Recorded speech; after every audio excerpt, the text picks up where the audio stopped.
to the world. And we just, all right, welcome to something about tabletop. This is going to be Disturbance in the Barrens. These four gentlemen are going to be attempting this fine mission.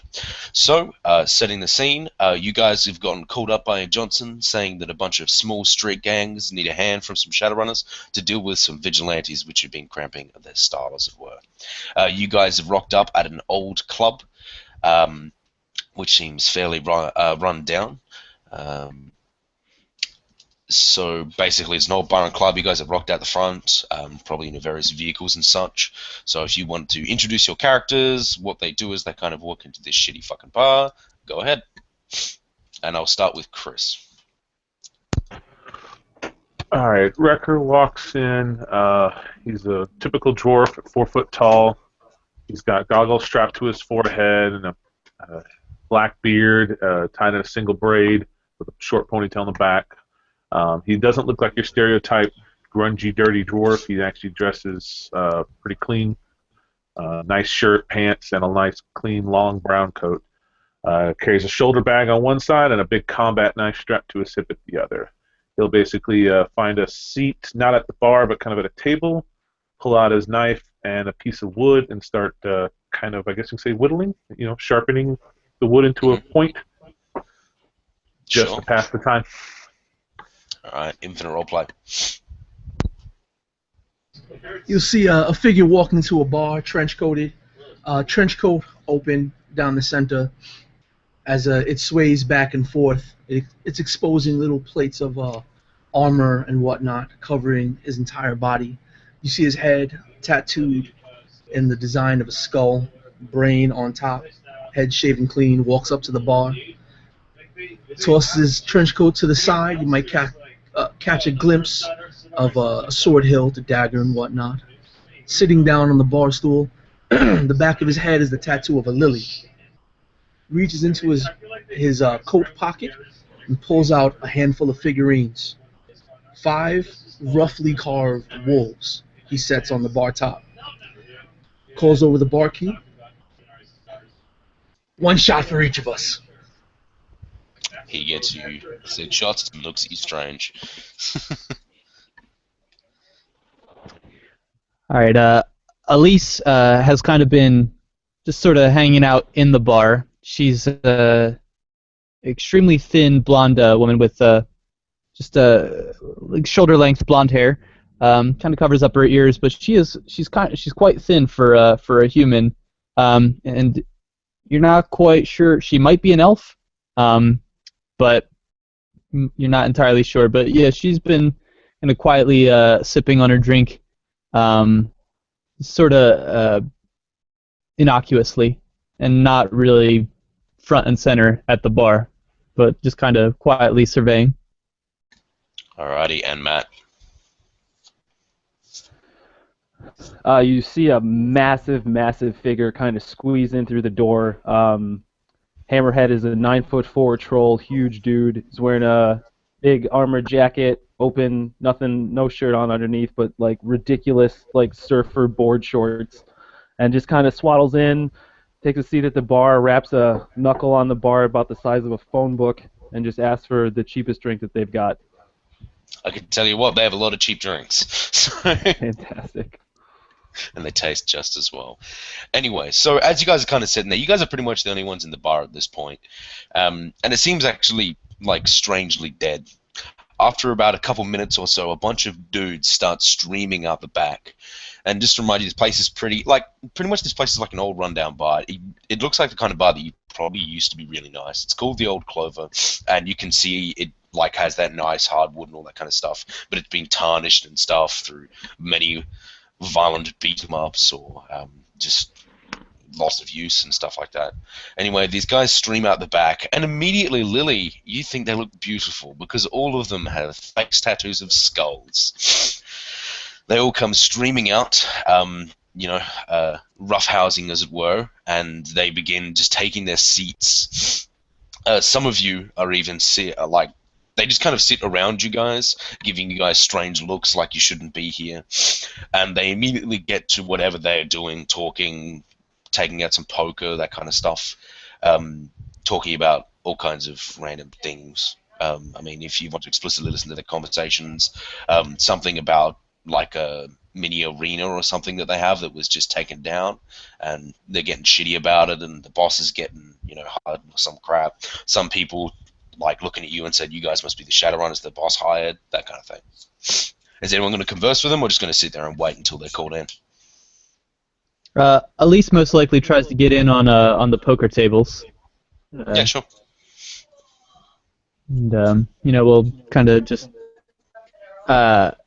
very flatly just kind of discuss about, she's never gonna be like the first one to speak up, but she's kind of like matching everybody in their enthusiasm, and just keeping a nice flat even affect, and just, listening to them talk about, and just keeping them going with these open-ended questions, and what have you. Mm-hmm. I mean, they're definitely very seedy characters. A lot of them are fairly large, burly men, and they have lots of scars to match on top of the wicked skull tattoo on their face. Some of them even have tattoos across their body to make it look like their entire body is like bones and stuff like that. And they give you, they let you on the poker table, but they're not friendly about it. They don't really want you here. And you can see they're hard trying to push you off the table in terms of money and stuff, like working together to make sure that you don't so you don't win, that kind of thing. Nice. I don't know as far as going to any one of their tables, but as soon as they start like pouring into this club or bar, whatever it would be called now, Lily, of course, as you know, notices them, spins around on the bar stool, and holds up a shot and is like, "Hey!" As soon as he notices all of them in their tattoos and the quote unquote kindred spirits, and just takes a shot, slams it back down, and pulls a shot from in front of one of his wooden wolf figures, raises it up, and says, "Ha!" again. Takes a shot, slams it down, and spins around to the rest of his lined up shots. Well, I mean, immediately some of the dudes come around and they're like, "Hey, man, you weren't in the meeting? What are you doing here? I haven't seen you around." Assuming that you must be in their gang. Now, I have knowledge gangs. Yeah, sure. Wait, where's my skills? Oh. Alright, so I would just roll that, right? To see what kind of... Yeah. I got 4 hits. Alright, with 4 hits, these guys are the Skull Crushers. You were told about that anyway before you came in. But pretty much these guys, like, not big time, not ultra small time, but like somewhere in between. They're not super well known. They are known, at least by you. I mean, seeing as you probably get mistaken by them all the time. This is probably why you know them, is because they have these wicked skull tattoos. And also they're very into having their own urban brawl rings, which is basically arena rings where people beat the living shit out of each other to death. They are renowned for being rather nasty, and it's even rumored that some of them are cannibals. Well, knowing this, and it's like, I'm pointing at the tattoos, and I'm trying to like unzip pieces of the armor beneath the coat, and rolling up my sleeve and showing a few of my own, showing off my hands and the little tattoos and nuances in between the bones and whatnot. Just comparing ink. I mean, they're definitely into it because these guys are into ink. So I mean, this conversation could go on for hours. Yeah, well, I'm just gonna leave it at that. Yeah, cool. Anyway, after some time of you guys mingling with these rather brutish and, I mean, not great smelling people as well, eventually a man kind of walks in, massive dude, probably pretty sure is an orc. But you can barely tell. He doesn't have tusks, but he's just his stature. And he has that crude tattoo. And he just instantly points his fingers. He just goes, you, at the only people that don't have skull tattoos. And then he looks a little bit confused. And then he points at Lily, "Yeah, you, I don't know you. You must be a Shadowrunner." And then he says, out the back. Sort of like slapping some of the other skull crushers on the back. Like, looks like I got business. Raising up another glass of whatever liquor he's been drinking, take the shot, slams it down, and walks to the back. Kind of sheath Alrighty, my knife, get up and walk to the back. Cool. Yeah. At least we'll scoop up the pot, because she clearly won this game of poker, and we'll walk away. Alrighty. So you guys get in the back. In there are 3 people. Well, there's 2 people, but then the guy sits down. They each got their own chairs, and then there's just kind of chairs set up for you guys. There's a shitty tiny coffee table in the center of this room. Other than that, the room is almost too small for you guys all to fit in. They tell you guys to sit down or stand, whatever the hell you want. Before you, there is, of course, the skull dude, and then next to him is just like about a normal-looking person as you can get. Apart from his armor is a little bit more fancy. He is definitely wearing armor, and he has a nice sidearm on his side. It's like a Smart-Linked Ares Alpha, though. Not like Ares Alpha, Ares Predator. And then there is a big troll with nice curled horns and small glasses. And so he looks kind of nice up there, but then it just goes down, and he's kind of wearing like a vest, and then on the side he has a massive tattoo of just like a circular ring of blood that's kind of dripping. If you want, you can make a gang check on any of them to know who they are. I have gang politics. Is that applicable or no? Sure, gang politics is fine. All I got is area knowledge. So. I've got. I want to check out see if I know where the troll is from. And just roll it, and that'll be a general check for everyone. Okay, I got 3 hits. All right, so you know 2. who both of them are. 2, you know who the troll is. So the troll is the leader of the Bloodnuts, known as Big Jim. The Bloodnuts is an orc troll gang, and they work extensively out of the barrens. They mainly have like bar and clubs, and they mainly deal in like drugs and stuff, which they sell to other orcs, trolls, and stuff. And they're pretty much all for supporting and helping orcs and trolls, that kind of thing. Okay. The other guy though is called Blackout. He is an old Shadowrun decker, which decided to start his own, like basically a decker gang. It hasn't gone all too well for him, seeing his decks are way too expensive, and there's not many people on the streets that can actually bloody, deck and program properly. But either way, he's made his own little Simcent / Banraku parlor, and which isn't the nicest of places for sure. It's on the lower end.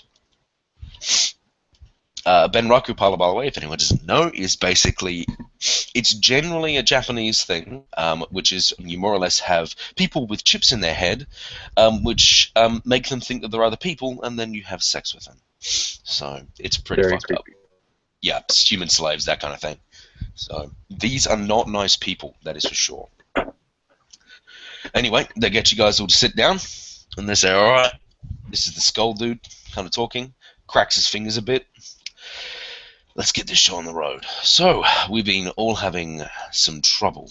Normally we don't work together at all. We're not against each other by any means, but we're roughly in the same area. We've been having trouble with some individuals. And seeing as our men are fucking useless, he says, with a great detest, as his eyes travel over, like, through the wall where the main bar is. We haven't been able to get in touch with them, see them, or know where the fuck they're coming from. So, we've had some success with Shadowruns in the past. We thought we'd hire you guys. So either way, we've been having some problems, and I guess we'll talk about what they've done to us, and then you guys need to find out where they are, and of course, fucking kill them. Anyway, we're looking at about 8K each for this. How many people are we talking about? From what we can tell, maybe about 3. When he says 3, Lily just sort of giggles, but it's the kind of giggle that he's trying to hold back. It's like, Are those 3 clearly together, or is it like 3 separate problems? We've been each having problems, but we're pretty sure that these people are working together. They're all wearing the same thing. Roughly. Well, I think you chose right by looking to hire some professionals. Hmm. And he kind of looks at Lily as he kind of laughs, and he says, 3 people can do a lot of damage. You'd know that as your Shadowrunners. Very true. So, what sort of issues are they causing with them exactly? They're Well, I guess we'll say. The skull. He just says that they recently interrupted one of their fighting rings. Were able to fucking destroy the place enough so it became impossible for us to use. This is the Skull Crusher guy talking. They used some explosives and such, and we're pretty sure they've been tailing some of our men. tailing them to what end exactly? Following us, watching us. I mean, they were doing it for a while. Strange men in cloaks, and then boom, our ring was blown up. Mind you, no one died. How long ago was that? Couple days.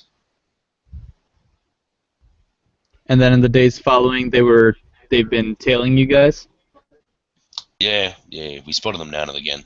We try to chase them off. They generally disappear, but they always come back. You say they're all dressed the same? How is that? At least when they're doing their thing. I mean, we say the same. They've just been wearing cloaks. Cloaks. Okay. They're stealthy motherfuckers. Do you have a description or names even? No, we don't know shit about them. I If we mean, knew names, we'd be able to find them. metatype, gender. From what we can tell, they're human. Gender, male, probably.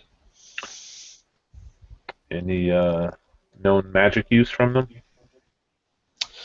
As that kind of happens, the troll puts his hand up from the blood nuts and just says, "Yeah, we're pretty sure at least one of them is a mage. They took out a kamikaze lab that we had set up, wrecked the place, and one of my men reports being thrown against a wall when a man flicked his hand. So, yeah, they're mages.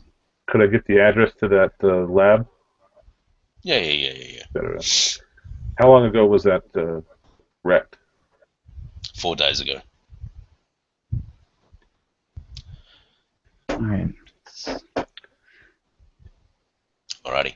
Do you have any? And then Blackout just kind of interrupts you and just kind of goes on with his thing, and just kind of says, "All right, now I think you're going to be more interested now is because we actually have some footage of these guys in work, and you can come down to my place later and we can check it out."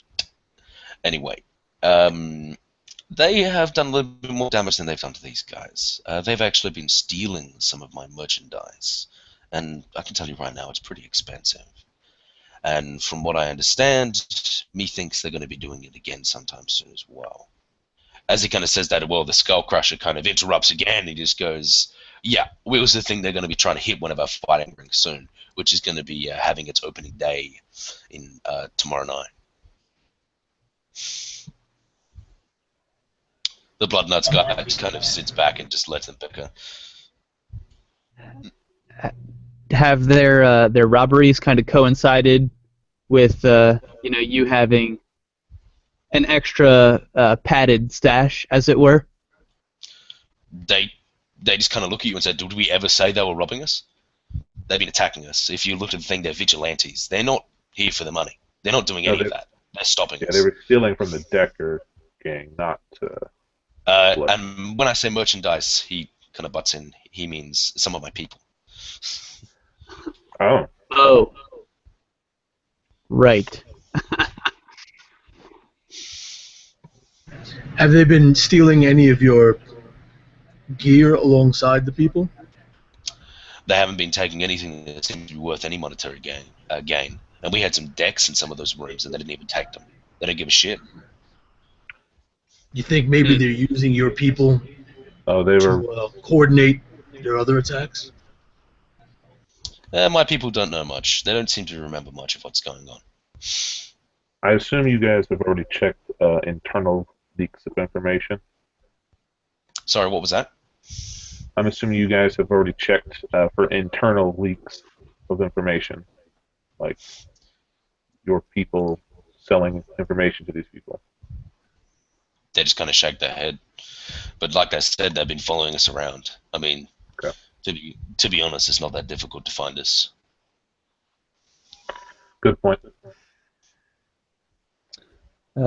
Elise will turn to the Dicker gang leader and say, "Have you like picked up like a Matrix presence on these guys?" Nah. I mean, the Matrix quiet whenever they do their thing. I'm not too sure.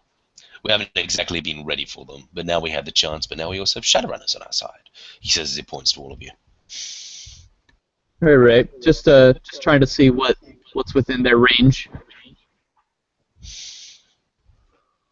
Well, we know that they're magic, they're stealthy as all fuck, and they're bloody effective. Yeah. Sounds like it.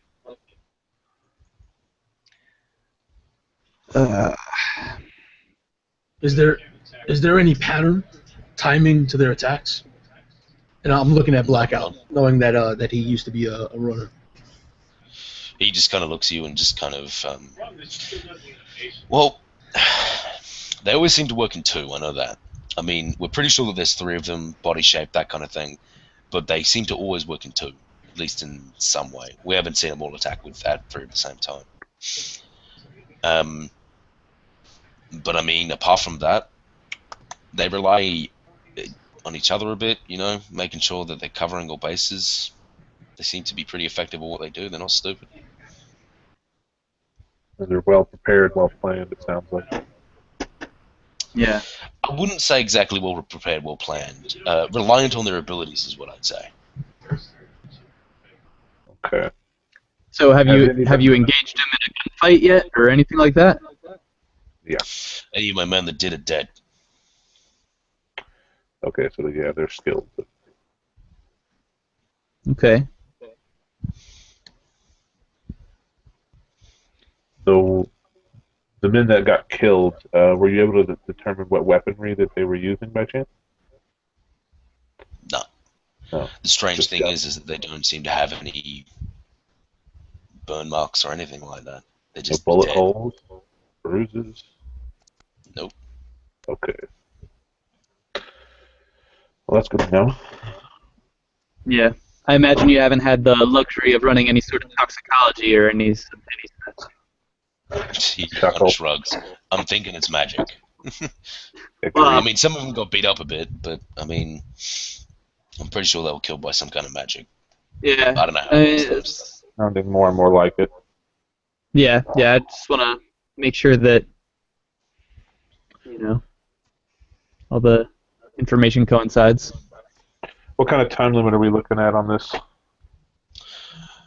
They just, when it's done, it's done. But the thing is that we have some key things coming up soon, as you might have heard. Yeah.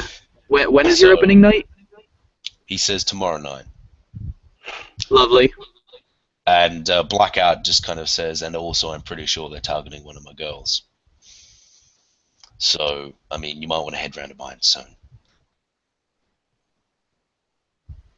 Is that girl scheduled for any business tomorrow night? Right now I've got her on lockdown. I'm pretty sure she's going to be targeted soon. I mean, at this point, my business isn't exactly up. They've stolen all my girls at this point. Do you have any information on that girl? Just come down to mine. I've got video footage, cameras and stuff you guys can check out. Right. And more information on this kind of stuff. Okay. What time of the day is it, by the way? Right now, it's about 6, 7. Okay.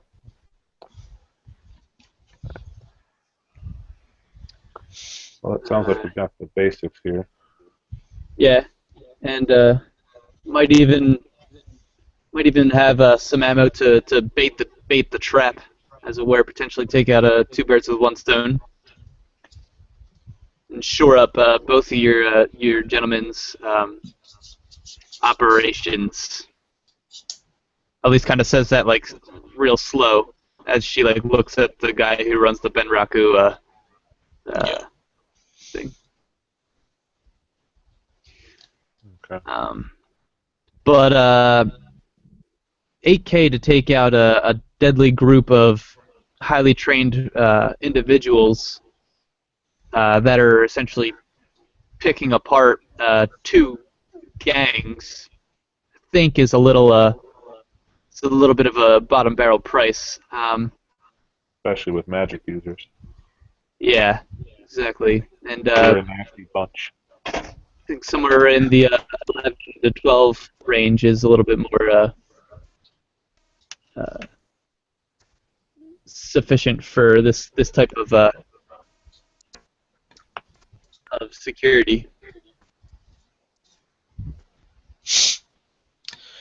They just kind of look at you guys as you kind of say this, make a negotiation roll. Yeah. Yay, somebody with negotiation. 4, 5. And I'm also saying that, as they're businessmen, naturally they understand that, they're going to recoup these losses, et cetera, et cetera. 1, 2. I only got 3 hits. Yeah.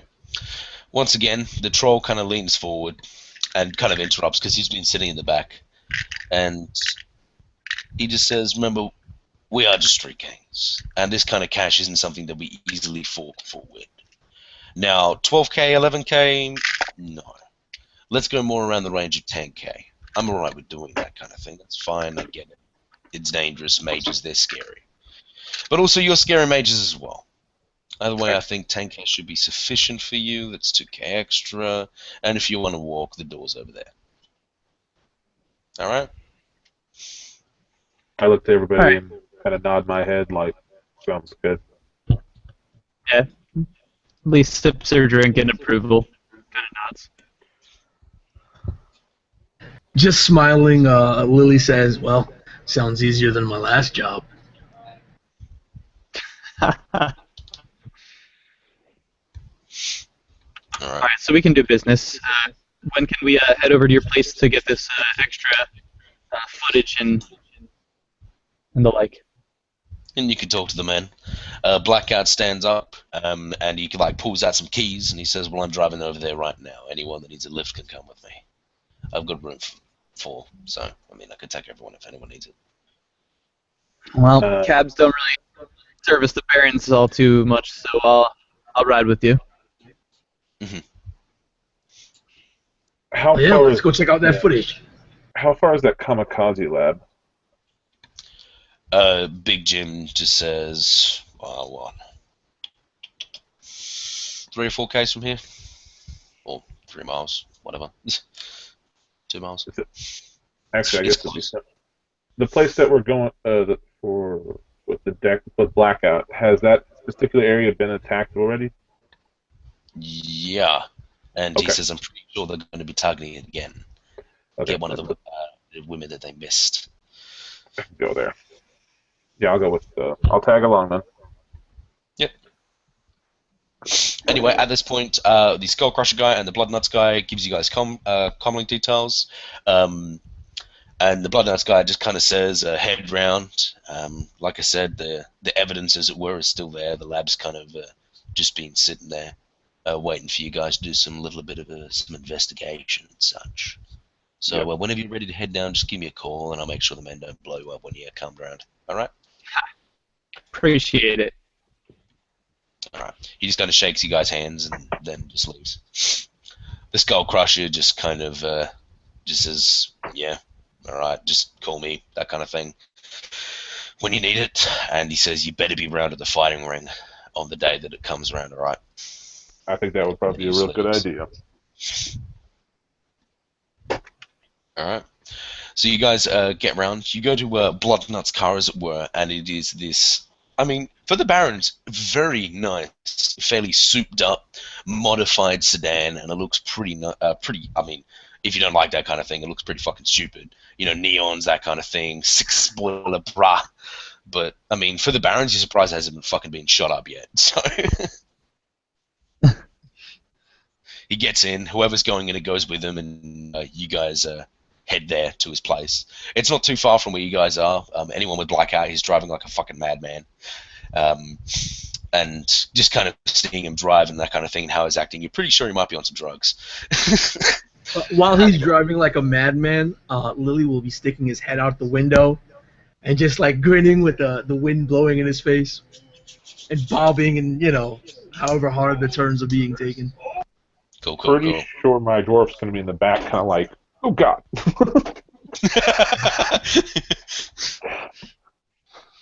All right, Matt, you're taking your own way there. Yeah, I'm not going to try to squeeze into the back of a sedan. All right, cool. Yeah, you're a troll. That wouldn't work.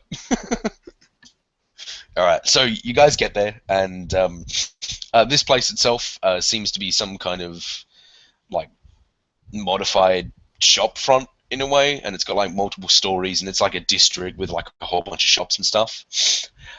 You head on inside, and there's like a, like these people don't seem to have really like this gang or whatever this is. Which, by the way, I didn't even say which is. They're called the 404s. Like a uniform in any way, shape, or form, but you can roughly tell who's actually working. Right now, though, as you kind of entered, it seems like security is on the up and up, like people on all doors and stuff like that. And the only reason it looks like you're able to enter was because of blackout being there, as this place is shut down at the moment. He takes you guys through, passing all the various different rooms and such, which are used for the Benraku parlor. They're right now all closed and stuff like that, with various different door numbers and stuff. And eventually you get taken up into a small office room with various different like laptops and computers and all kinds of old technology all tethered together and stuff like that. It's all kind of all jury-rigged, like some semblance of probably what they're calling a host. Anyway, he sits down on one of the consoles and then starts just tapping away, getting up all various different video feeds and stuff. Anyway, he just says while he's doing this, you guys can talk to the men. He says some of the dudes at the front actually were there when the attack happened. He's talked to them. They saw some stuff. You can talk to them yourself if you want. And yeah, he should have all the footage ready soon. So if you guys want to go do that, you can do that, or you can just wait. It shouldn't take long. Elise is gonna wait to see the footage, so that way she has at least a little bit more information that she can, maybe ask some better questions with. Mm-hmm. All right, Lily. Just on the way in, seeing the security, examining, the placement of security personnel, the placement of the building, the nearby buildings, trying to keep an eye out for any roof access, windows, whether they're blacked out or not, or how tall the building is. Basically, assessing his security and seeing if Lily can see any gaps within that security, just along the way in. Oh yeah.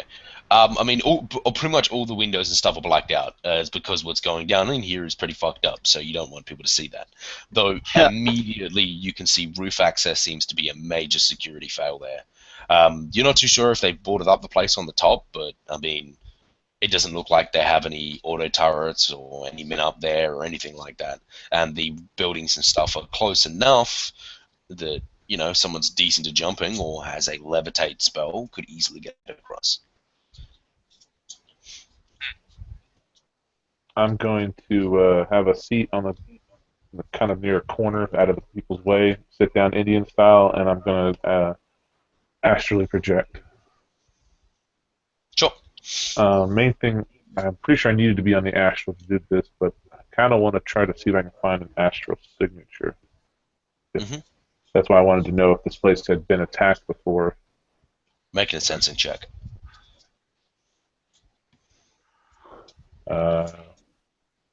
3 hits. All right, with 3 hits, I mean, this place is actually pretty rubbish on the astral. There seems to be some kind of astral blight here. You can feel like kind of sadness and stuff that would come with people being imprisoned and stuff, and raped, and yeah. There's definitely astral feedback here. You'd be getting a -1 to any magical check that you make here. Other than that, you think that you can't feel anything or see any astral signature or anything like that. Like you said before, it happened a couple days ago, so it's likely that astral signature's gone. Okay. I wasn't sure how long that stuff sticks around for. Depends on the magical rating, basically. Okay. And this... Oh, damn it. All right. Then I'll just... I guess there's really not much else to do there. I guess I'll just return to my body then. Yep. Alright, so you guys are waiting up at the computer console. Eventually he gets up all the video feed and kind of finding it. You can see it's all like being poorly like kind of sectioned off and stuff like that. Like it's real messy, like how he's done the computers and the folders and stuff. Anyway, he gets them up and then he just begins to show you some of the footage. So immediately you can definitely see, and Lily, you kind of guessed it, the dude took the roof in. One of the top floor cameras just sees this dude come out of fucking nowhere, more or less, coming out of one of the ventilation systems, and then immediately the camera is then destroyed just by him pointing his hand at it. The dude himself, when he kind of pauses it and stops and just shows you. It's very dark in the area where he is. There isn't proper lighting. You can just kind of see a cloak, and then you can't really properly see a face at all, and then you can just see that his hand is being stretched out towards the camera. From there, the dude just kind of shows you some kind of, he's kind of like stitched it roughly into chronological time, and it just kind of comes across as, once again, there's kind of a hallway. Some of the dudes kind of yell out at this cloaked figure at the end of a hallway, and then they start shooting, and then immediately the dude stretches out the hand and they're thrown against the wall, knocking their guns out. And then a bright, like, spark of energy kind of happens, and then the camera goes out again. And then from there, you just kind of see a room where this dude is fucking this chick in, like, this elaborate, like, some kind of costume. Looks like some kind of anime character, you're not too sure. Or some kind of animated cartoon or movie or something. And he's kind of fucking this chick, and then bursts open. The dude gets thrown out of the fucking window.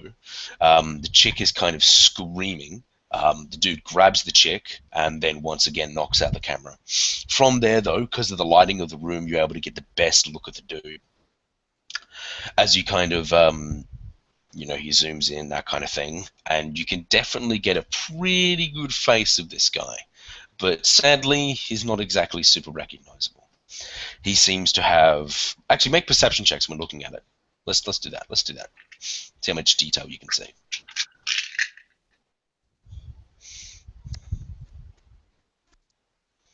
Visual, by the way.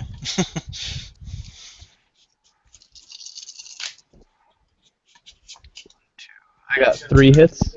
I got 4. What limit is that for? Sorry, what was Physical? that? What limit applies? Mental. Then I got 7. Oh, wow. Alright, with 7 hits, taking a look at this picture, so from what you can tell, taking a look at it, and, these aren't the best cameras. These cameras are actually pretty fucking rubbish for the day's standard. Obviously, they must have jacked them from some shitty truck or something, you're not too sure. But either way, you can get it. You've got a pretty good lock on this guy's face. The only thing that really sets him apart is a very distinctive blue eyes. Other than that, looking in the cloak and kind of what he's wearing, you can see what seems to be a very distinctive feature is it has a rat's tail of some kind. And what he's wearing seems to be some kind of, like, he has a cloak and then underneath it seems to be some kind of, like, monk karate gi or something like that. Do we all see that second part? He kind of points it out, I'm assuming. You can barely tell the rat's tail because it looks like it's a part of what he's wearing because of the poor image quality. I see. Just rubbing his bald head. Lily's like, I don't see it. Does the rat tail have any kind of magical meaning? Make a knowledge magic check. Okay. Or a knowledge magic theory, or I got knowledge magic theory. traditions. Yeah, well, you probably have yours higher than mine. 4. 4 hits? No. Okay. But that's like a no as in no, not that you think of. I mean, it could if it was some strange tradition you don't know of, but you definitely don't know of any traditions or anything like that, or a rat's tail is concerned. But hair, usually, and dress and stuff has a big part of it. So, I mean, this guy is very powerful in magic, you can tell that's for sure. So, Oh, okay. I Hang mean, on. how he's throwing people with levitate and stuff, he's strong. He's not weak. What was that, Matt? Or someone? Whoever said that? I was gonna say, let me roll high fashion to see what I can discern about his hair. Sure. I didn't know I could throw people with levitate. Or fling, or whatever. You can kind of throw people with levitate, yeah. Fling, yeah, I tried. It's not too much weight. Yeah, no. I only got one hit on that. It was a shit roll. It's not very good fashion, you know, that's for sure. Fair. Is he the image good enough to maybe like relay to my spirit and see if my spirit can find him? Yeah, actually. You're pretty sure, yeah. Well, then I'm gonna materialize Rocky, my little Force 3 Earth spirit Mhm. bound to me. Kind of relay the description and show the. Which, by the way, there's basically a boulder about the size of a basketball with arms made out of rock that just probably materialized in front of y'all. Oh, that's adorable. Immediately Black is like, what the fuck? It's all right.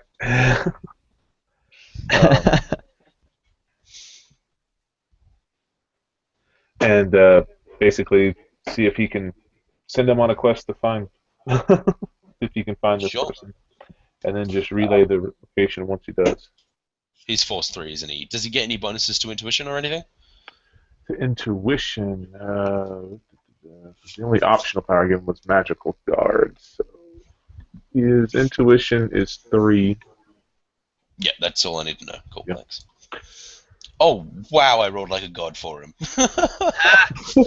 Rocky is awesome. Alright, so Rocky disappears, and he will get back to you when he finds this man. So, did you guys want to wait, because it might take some time, or did you guys want to continue your questioning, go to other places, or what? I recommend us to continue questioning. This could, and tell the guys this could take a while. It's just one avenue. Yeah, I'm on board with that. Make efficient use of our time. And I think Elise has kind of seen everything that she needs to see off the video. And I'm going to ask the guy to point out his people that were there the evening. Yeah, he just says down the bottom, the dudes on the front door, the people who door. One other thing, when I was looking at the video, the metatype of that girl that was in the picture, was she human? Yeah, she was human. Okay. Oh, right. Actually, I did have a question. Do you have any personal information on your doll? Like, in case these people are like they're obviously trying to rescue these people. So, like, if they had family, that might be where they end up, and maybe her family might have information on the vigilantes. Well, he just kind of says most of these people are people that owe me money through other nefarious means. And I do have a ledger for that, as he just kind of quickly pulls up some files and then just kind of points out her kind of file, that one specifically that you well, do you want the one that he has been taken, or the one that's going to be taken, or may be taken, that's still here? Which one do you want? Or both, I guess. Yeah, I guess both. I mean, if we get the one who's already been taken, there's a good chance that she may already be delivered to her family if these people are truly rescuing them. Whereas the other one, I don't think the parents are involved, mainly because these vigilantes are clearly doing other things.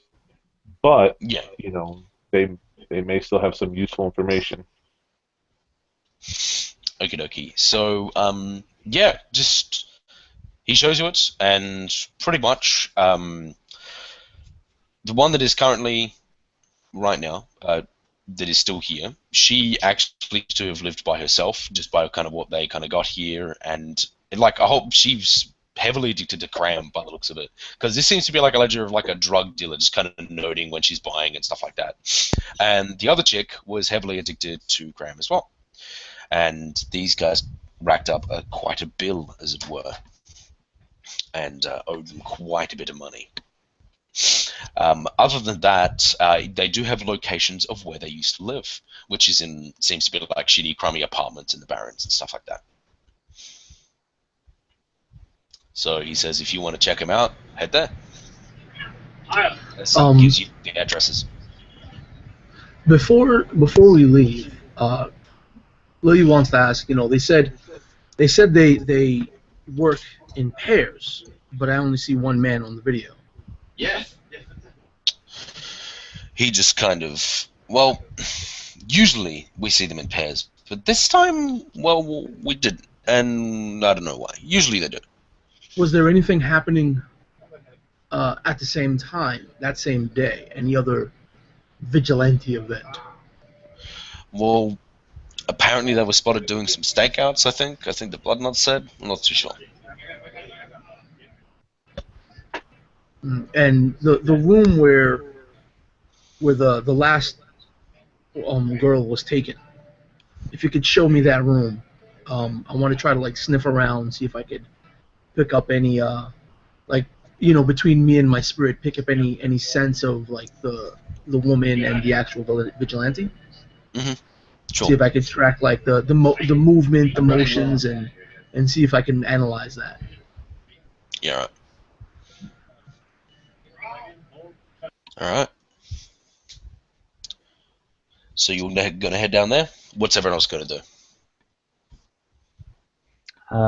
I'll let the tattooed guy work his hoodoo, voodoo, and I'm gonna chat with some guards in the meantime. Yep. What are you gonna be doing, Chris? I think I'm probably gonna stick with Lily at the moment. Mm-hmm. And Matt, what are you doing? Yeah, I'll go talk to the guards as well. All right, so we'll go to the guards first. So you guys head down to the guards. The other guys are going to go talk to the Ben Raku doll, or the doll, and that area where she is. Yeah, cool. So you guys head down to the guards. So they seem to just be kind of standing there bored, not doing too much. One dude's fiddling with his comlink. Seems to be playing some kind of game. What do you do? I'll say, is that is that how security shifts go around these parts? He just kind of looks up at you and he says, "Security shifts anyway. Go this way," as he continues to play on his phone. Enough. Gonna look There are at three dudes in this room, by the way. three of them. All three of you guys saw the mage. Yeah, one guy puts his hand up and just kind of says, "Yeah, I saw him running." I mean, I say running, more like jumping stupidly far and hovering and shit. I don't know. It was pretty. I got to admit, pretty impressive. The dude escaped, gone upstairs, and then he started running across, jumping between buildings. Took some pot shots, didn't hit. And the other two guys? Yeah, they just say that they ran into the room where the girls were stolen, and just saw him leaving. I mean, we took some pot shots. The dude dodged out. I mean, other than that, yeah. What was it? This guy here, he points to one of his friends, said that the dude looked like he was wearing some kind of like monk outfit or something. I don't know. What time did all this happen? Same time as it would have happened when the event happened, which is a couple days ago. Right, but like, what time of day was it? Like, or would I have seen that on like the video timestamp? Yeah, it matches up if that's what you're wondering. I don't recall what time it was though. It was 9. I mean, you didn't see them on the video, but that's probably because the video cameras were shot out. So, right. If you are paranoid that one of them might be the mage or something, you can astral perceive them or something. That's up to you. But no, I don't feel anyway.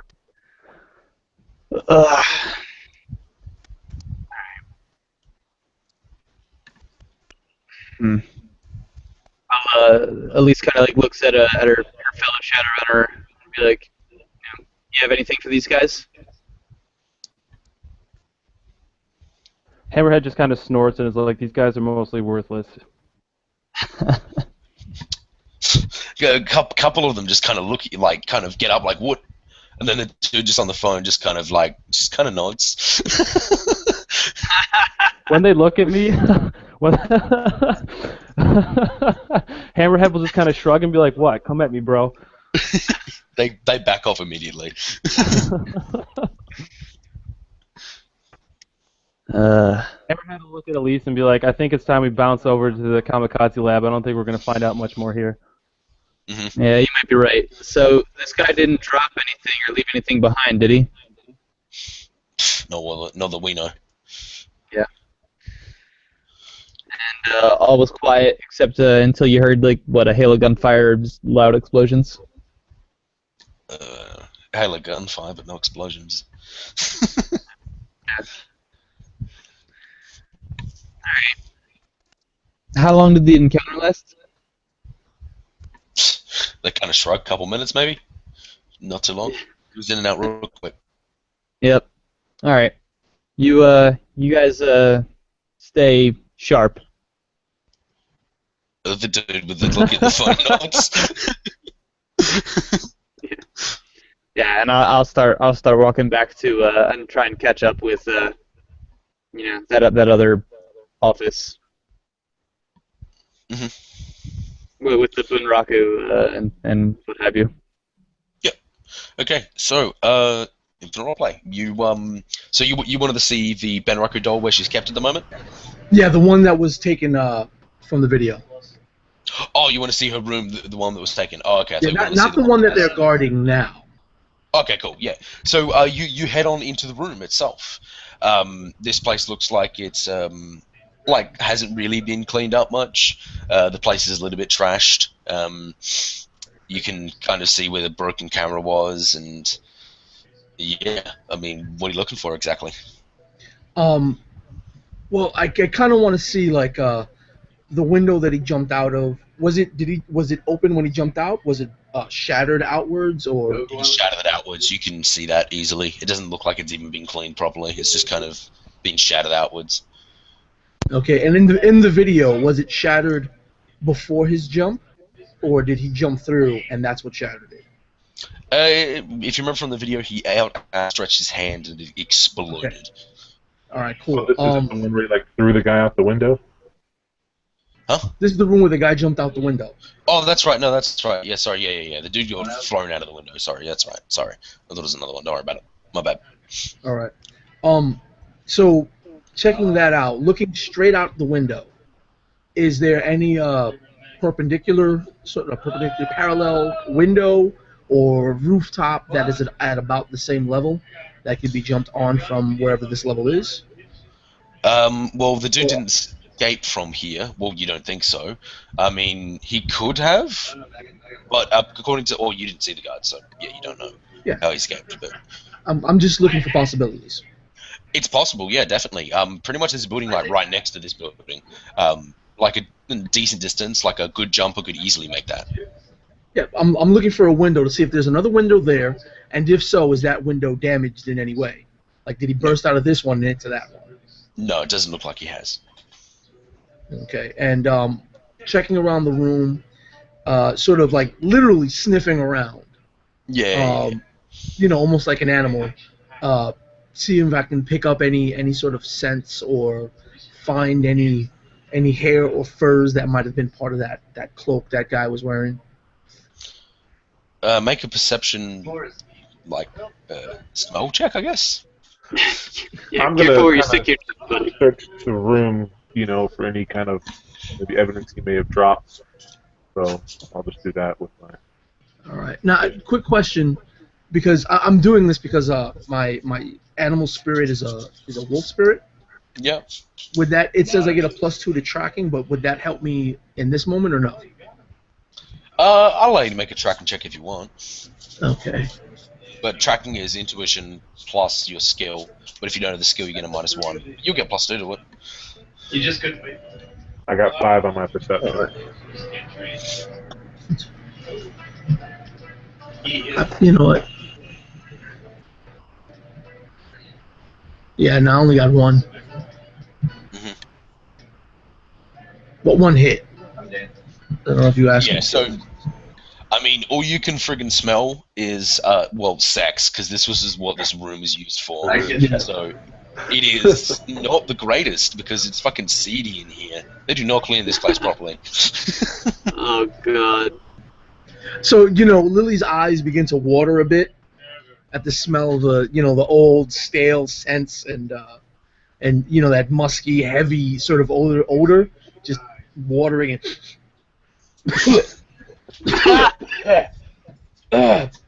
Yeah, I ain't got nothing.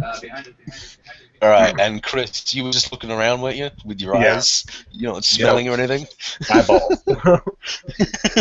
Eyeballs cannot smell. So, so looking around this room, there doesn't seem to be any evidence whatsoever pointing towards, what's this dude. Like, yeah, sure, shit happened. You can kind of see where it happened and that kind of stuff, and like the blast of the powerful spell that this guy's using, which is puzzling you a bit. Like it must be some kind of powerful fling levitate spell or something. Which I want. Which you want. But I mean, otherwise, like, you can say with confidence that there isn't no evidence, though. Like, you're pretty sure you combed this place. There's nothing obvious, but I mean, it didn't really look like there would have been evidence by the camera feed anyway. Right. Like, you just kind of threw a dude out of a window, grabbed her, and destroyed the camera. So I guess, real quick, I'll do some sensing to see if there's any kind of magical. yeah, sure. I take a -1, you say? Yes, yeah. Background count, I assume is what that is. Yeah. Oh. Alright, I'm loving my rolls today. Alright. Got 5. Out of 8. All right. With 5 hits, you're actually, now that you kind of concentrate more and get used to the suffering, because it was getting in the way last time, you actually do kind of pick up a little bit of a signature here from some kind of mage, and it's dying off. It's like it's almost gone. You can feel it. You can see it. Okay, so I'm kind of new to this, so what can I do with that? Like, You can I could try to follow? track him through Eurosensing, but I mean, to be honest, it'd be just as good as having a picture or knowing his face. But your spirit's already kind of doing that. So. Okay, so at this point, okay. So, all right then. I will kind of remember the signature, if that's possible. Yeah, definitely. Well, when you see it next, or when you, like, if you see him on the astral first, or that kind of thing, Also, you can relay this information to your spirit, Okay, because it's kind of a mental link. So you can just kind of like, just so you know, this is what it looks like in the astral, and that'll help him, ultimately. Okay. Because he'll have more to go off of. Will do. And I'll relay that to Lily, be like, all right, it looks like I locked onto his astral signature. It should help Rocky find him. But we're still going to need to catch him, even if we do find him. Yeah. Oh, that's great. And Lily just starts blowing his nose. Oh. Alright, so from here, where do you guys want to go? You guys obviously do have the lead of the 2 apartments that the chicks used to live in. The 2 Ben Rocker dolls, the one that's still here and the one that's been taken. Yeah, I want to just check out the roof real quick. Yeah, sure. Make a perception check. Okay. 6. Let's see. 2 hits. Not rolling too great so far. Looking around the roof, you actually do find something. You do remember that the strange, elaborate costume the Ben Raku doll was wearing had like these weird tassel things, and you actually see that one of them has just kind of dropped. So it seems they definitely exited out this way. Bingo. Wow. Okay. And then that tassel, which like direction of the building is that on? Is that like off like the south end or anything like that? North end. North. All right. Do I know, like, if I punch into Schmoogle maps, those other dressers, like in that general direction or anything like that? No. Okay. Okay. All right. And then after that, then I still want to take a look at this other girl. Oh, you want to take a look at the one that hasn't been taken? Yeah, the next potential hit. I'm gonna catch up with you guys after we done checking out the sex room. Ugh. Yeah, Lily's sticking with Wrecker. Yeah. I'm kind of thinking is we could probably like oh, there he is. Hello, I'm back. That was weird. Anyway, Hello. so did you get what I was saying, or do I need to repeat anything? Which I did was not see- basically, yeah. No, they didn't go the same way. Gotcha. Like, Yeah. literally towards that area. I gotcha. Other than that, yeah, you guys have. What do you guys want to do now? Did you guys want to go to the apartments, or did you guys want to go to the kamikaze lab? I just want to take a quick look at the Bunraku girl, the next potential hit. Yeah, sure. All right. So you head, and it seems that she's right now being stored downstairs. You head down there, and it seems to be some kind of like mini safe room. It was under a trap door. And right now she is sitting in the middle of a very simple room. It's just got a bed, and it's got some food that's just kind of sitting there, a glass of water. Seems to be like some crappy synth paste. And she is just right now sitting there, staring at a wall, completely still. She seems to be wearing very simple clothes. Okay. Blackout's kind of taking you down here, and he just kind of says, so I'm not sure if you know much about Benraku dolls, but they don't really remember much about what's going on. Yeah, no, I didn't want to ask her any questions. I just wanted to look at her and get like her general physical appearance in case I have to like impersonate her. Sure. I had an idea. What kind of shoes is she wearing? That's a weird question, but. Right now, she is not wearing any shoes. Oh, dang it. Okay. Well, let's put it this way. I have some shuriken with trackers in them. Trying to find a way. Can I like take the tracker out of the shuriken and put it on her somehow? Like, How big is the tracker? shoe. Well, it's Tiny? built in shuriken. Yeah. So. Yeah. He just kind of goes, actually, if you did need a place, he walks up to her, and she just completely still, barely even blinking, pulls back her hair that she's got, lovely blonde hair, and then pushes at the back of her skull. And then this little CD drive type thing opens up, which seems to have, like, places for all these different chips. And then he just kind of looks at the tracker and just kind of puts it in, taking out some of the chips, making some room. Gonna And shiver a little bit. Ooh. He says, I like your idea. Nice. All right. Yeah. Does she have long hair? Short hair? Long. All right. Anyway, he just kind of says, well, I guess I should take her out of this safe house, make her a little bit easier to find. You know what? Honestly, we don't really want to make it easy for him, truthfully. Oh, I guess it's a good idea. We'll leave her in here. And as she kind of says that, he taps her on the shoulder, like kind of, yeah, we'll leave you here. And you can see she kind of like winces just a little bit. Yeah. Well, sorry, sweetheart, not the job today. As you kind of say that, Blackout gives you a bit of a nasty look. All right. I don't think he's really in a spot to cast a judgment or anything, but whatever. Oh, I thought you meant, or he thought you meant something else, like getting her out per the job.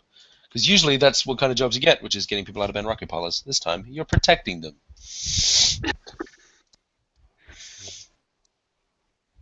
Yeah. No, that is what I meant, but it's okay. Yeah. All right. So So I'm good head here. off to the barracks. Any leads. However, if you guys are honestly thinking of heading to where these people come from, I wouldn't exactly expect anybody to be greeting us, and inviting us into their homes or anything. For Right. Well, there was a couple different ways we could approach that. You seem to be the most normal looking and charismatic, so we could approach it nicely, or with the giant troll and tattooed uh, man.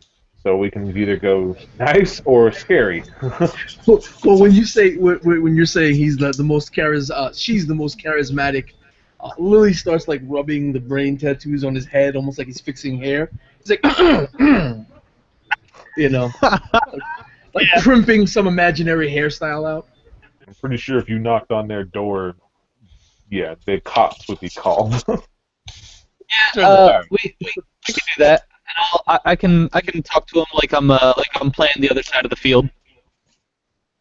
Yeah, I mean, I feel like the best method would be to like you're trying to find them because you want to help them or something. With you on that. And if that doesn't work, then we can send in tattoos and troll hammerhead. And I remember when I looked at the ledger, what their original names were. Did they have that listed? Yeah, sure. Someone make up 2 female names, and that could be their names. Or I'll do it. I don't know. Veronica and Jessica. Done. Now, a question about Ben Raku dolls. Is it that Yes. they don't remember much, or does it have something to do with something interfering with their memories? So Benraku dolls are basically, they have these chips installed, mood chips and such. But one of the big ones that they have is this chip that erases their memory constantly. So they don't know what the fuck is going on. So like when you become a Benraku doll, you don't actually remember it. Yay! But you still did it, and you still suffered, and all that kind of stuff. But they also have these mood chips, which then change their mood. So a Benraku doll is a whore that you can program to do whatever you want. You can make her anyone you want. A famous person, that kind of thing.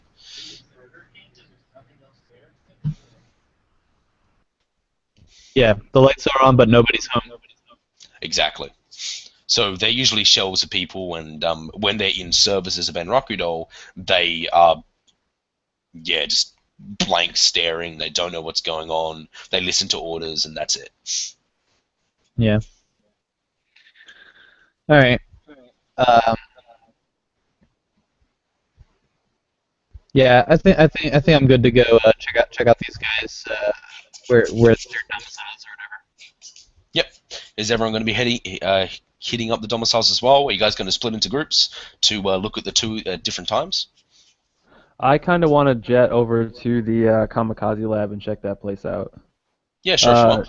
Hammerhead isn't really thrilled to be working for a Bunraku parlor dude and isn't really too interested in investigating those leads to their fullest potential. He just kind of wants to kill the people responsible and be done with it. He's just here for a paycheck. Mm-hmm. Yeah, I think at this point Lily's gonna head over with apparently with his assigned partner, which is tattoos and troll. So. So that's where Lily's going. He's gonna go with the troll with Kamikaze. All right. So, which of the 2 houses do you guys want to go to first? The one that's currently here, or the one that's been taken? The one that's still here.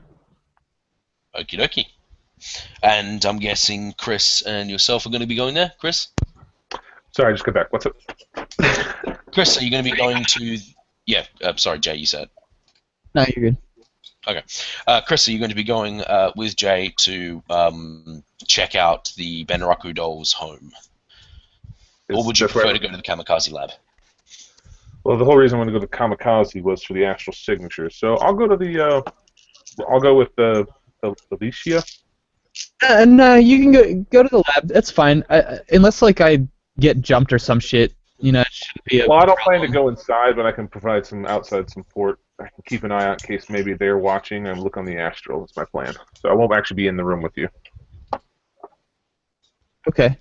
I'm going to plan to stay outside the building and astrally project and see if I can. Maybe they're watching. That kind of thing.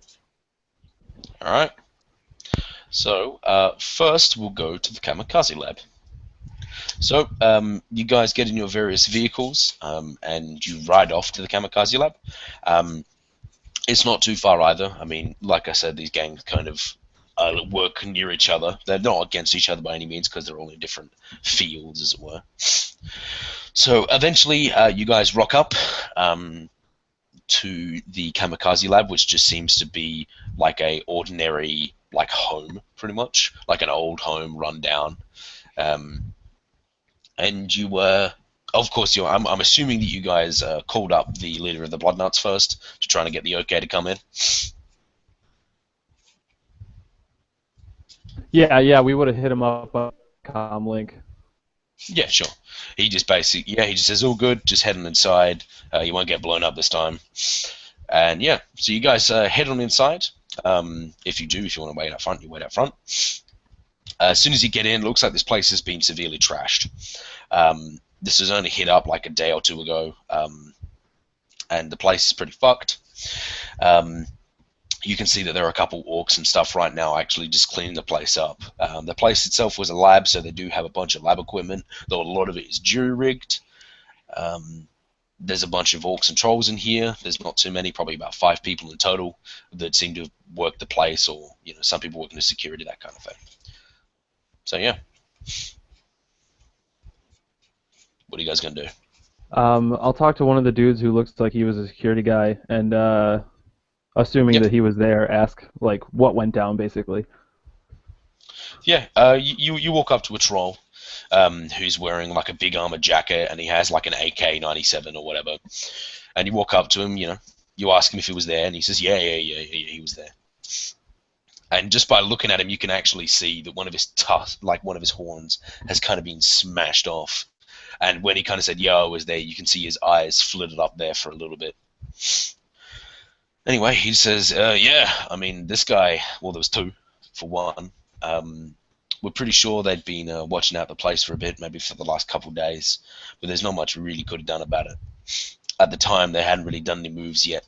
We'd seen them around, that kind of thing. Always wearing those weird cloaks, staying in the darkness, that kind of stuff.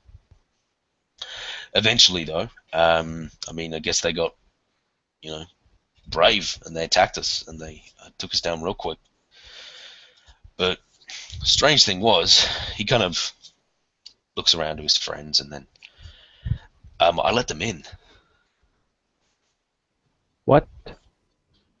Yeah, one of the dudes just walked up to me and just said, "Let me in," and I did. Lily's looking around to see if he can find a chair of some sort. Yeah. Walking around, grabbing a chair, hopefully, one large enough for the guy we're talking to, just dragging the chair, setting it up behind him, taps him on the shoulder. He's like, "We got some more questions. Just you're gonna want to sit down for this." Yeah, he sits down. And then looking back at Hammerhead, he goes, "Let me know when you're done."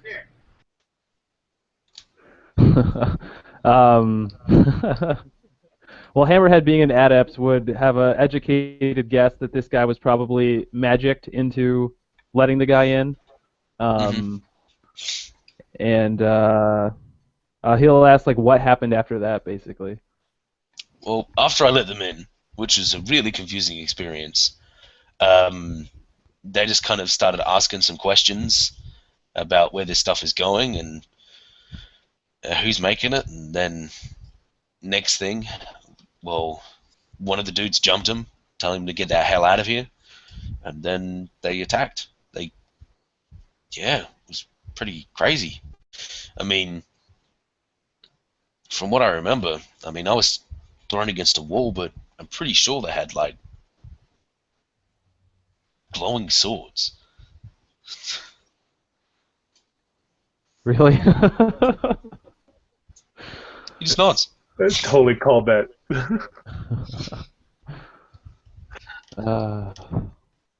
He said they came out of fucking thin air. And I don't know if you're mages, but how does that work? I've really dealt with much magic in my time, he says as he scratches his head. Yeah, I have no idea on the just appearing out of nowhere, to be honest.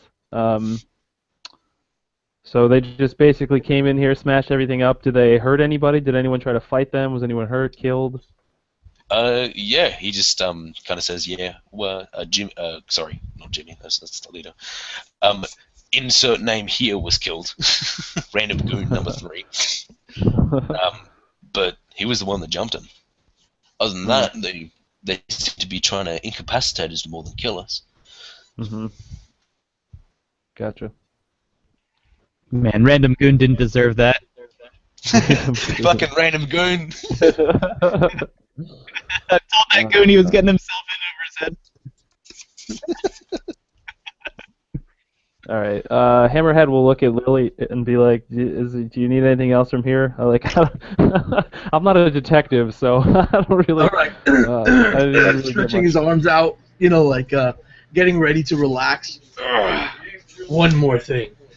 Lily goes almost nose to nose with this guy, and takes his hand and places him on the guy's cheek, and looking straight in his eye, mind rapes him. Mind probe him, sure. This guy has a very poor opinion of mages right now. Oh yeah. Okay, hold on. Let me roll those dice. Oh, he critical glitched. All right, I got 3 hits.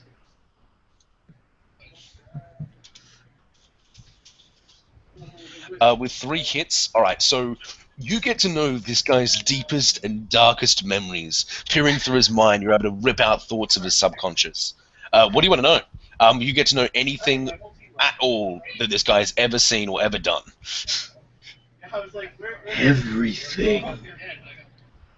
Okay, then. You're peering Lily through this is guy's peering life. through his memories from his latest all the way back, and once he gets the information about his point of view about these mages coming in, commanding him, what happened, looking through his eyes to see what these mages looked like, he's gonna continue to just delve deeper and deeper, Yeah. almost like he's addicted to just reaching in and finding everything about this guy.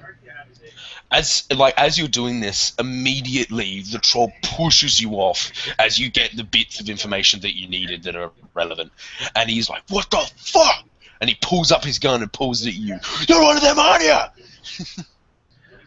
How in the hell do you expect to stop them? And he just starts stretching again. Ugh. He's looking real fired up and crazy at this point. He's like, "Get the fuck out of here! I don't care if you're fucking hired by Big Jim. Get the fuck out!"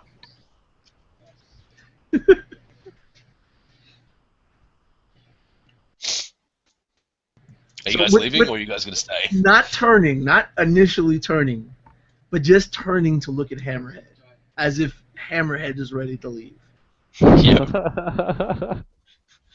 This is Hammerhead barely knows Lily, and is just gives him a look like, "What the fuck?" and then just shakes his head and walks out. Doesn't say a word. Yeah. All right. And Lily sort of bowing his head and tipping an imaginary hat, says to the guy cursing him out, "Enjoy the rest of your day, sir." Spinning on his heels, walks out. All right. As So Hammerhead walks out, he gets on the comlink and shouts over to Wrecker and checking in, see what's going on over there. all right. Oh, Wrecker. Yep. And then we'll cut to there, and then all right. So, Wrecker and Jay, you guys arrive at the locale. It is a crappy apartment building / complex. You can see out the front there are a couple junkies, bombs, and stuff. As you guys pass them, they beg for some new yen, that kind of thing. And you guys have the location and number of the room you have to go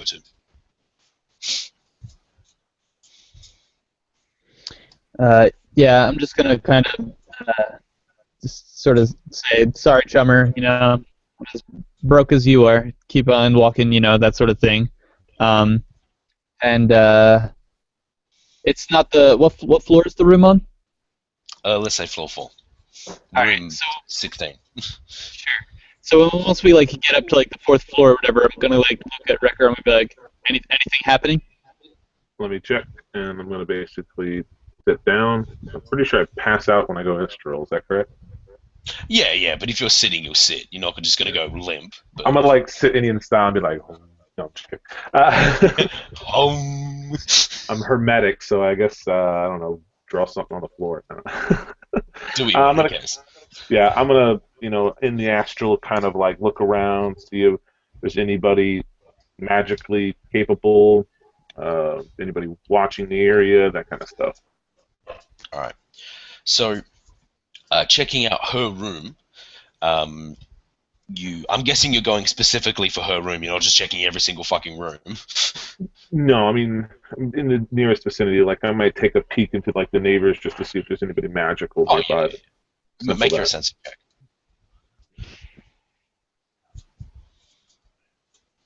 4 hits. All right, with 4 hits, inside you can actually see that there is 2 people in there. One person is definitely magic inclined. The other, you can actually see they're quite young. Their astral signature is smaller. The person who is magically inclined has 6 magic. And they are right now not like calm-ish, like kind of the... I don't know, it's like kind of the feeling and emotions you see someone that's trying to care for someone. And you can see that that magical person is right now talking to the younger looking astral signature, who is not magically inclined or anything like that. They seem to be in distress. Now, this is the place for the person who was already rescued, is that correct? Yes. Let's make sure we're getting that. Okay. And is there anybody else magical in the apartment? You can't see anyone. Or actually, is there anyone in the apartment? Like, it's just the 2 people in the entire apartment? But the apartment complex. I'm gonna say there's probably some people that are magic, like Reading 1, Reading 2. Not I mean, anything. just her apartment. Just her apartment. There are 2 people in there. Okay, the entire thing. Okay. I'm gonna pull back to my body and relay that information to Jason. It looks like there's 2 people in there. One of them is most likely the rescued doll. The other person, however, is a powerful mage. So I don't know if that's like a father or mom, or one of the vigilantes. So be careful. All right, gotcha. Stay sharp. Will do. All right, so Elisa's gonna like take a second, just kind of flatten back out again, emotion-wise, and gonna go ahead and knock on the door. Mm-hmm. You knock on the door, and then you hear a very young voice saying, "Who is it?" Seems like a little girl. Let's see. This is Mrs. Johnson. She just kind of... I don't know anyone like that. We're looking for Jessica or whatever. We're friends of hers. We're trying to help her. She... make a perception hearing check. Okay. 6, 1, 2, 3. 2 hits. With 2 hits, you hear nothing. Okay. I'll stand at the door for, like a minute or something. It's about 10, 15 seconds, and then she just kind of says, what do you mean help me? Who are you? Or help my mum. Wait. What'd you say again? Yeah, I said we're friends of, the Bunraku doll's name. Okay, yeah. Okay. Yeah, and you said you're here to help her, right? Yeah. Yeah. What do you mean help my mum? We're trying to find her.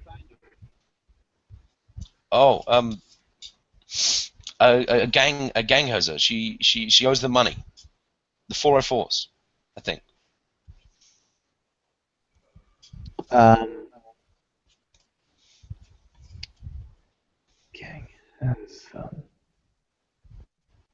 Gonna say, do, can I come in and talk about it for a second? I don't want to shout this business through a door. She just says no. Okay. Well, are you okay with the rest of your floor hearing your mother's business? She says, Mommy told me never to talk to strangers. Or never let them in. No matter what they said. All right. Well, it's gonna make it more difficult for us to find her and bring her back. Someone's already helping me with that.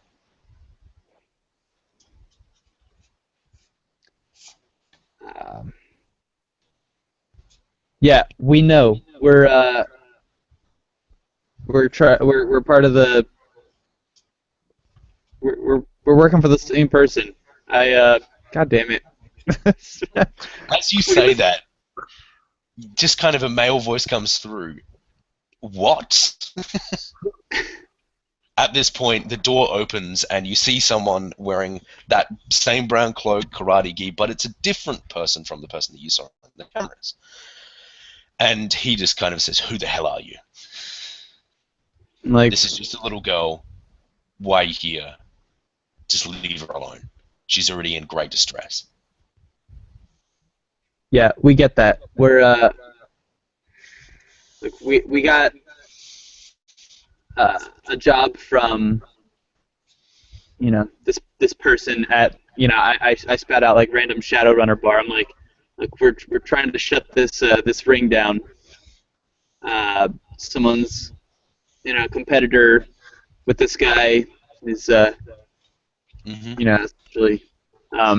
hired us to shut his operation down. Um,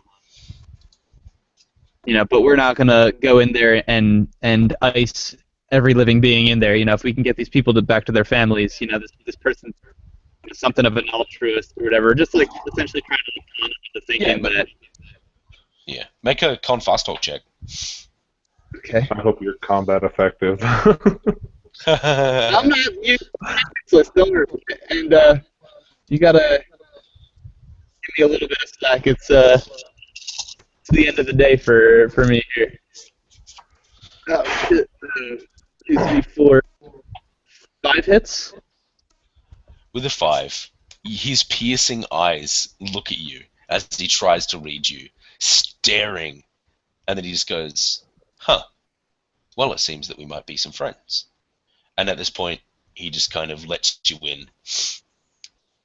And he just kind of continues saying that me and my group have been trying to squash the petty crime and such in this area. And it's a tall order in the barrens. No offense. well, it's a righteous cause, he says. And if you want to band together, I think that'd be best for us. There's only 3 of us, after all. So. Well, but how much of this we crime have are you mages. Well, we have I some mean, little that'd be ambitious. personal vendettas in a way. I myself am just here purely for the good.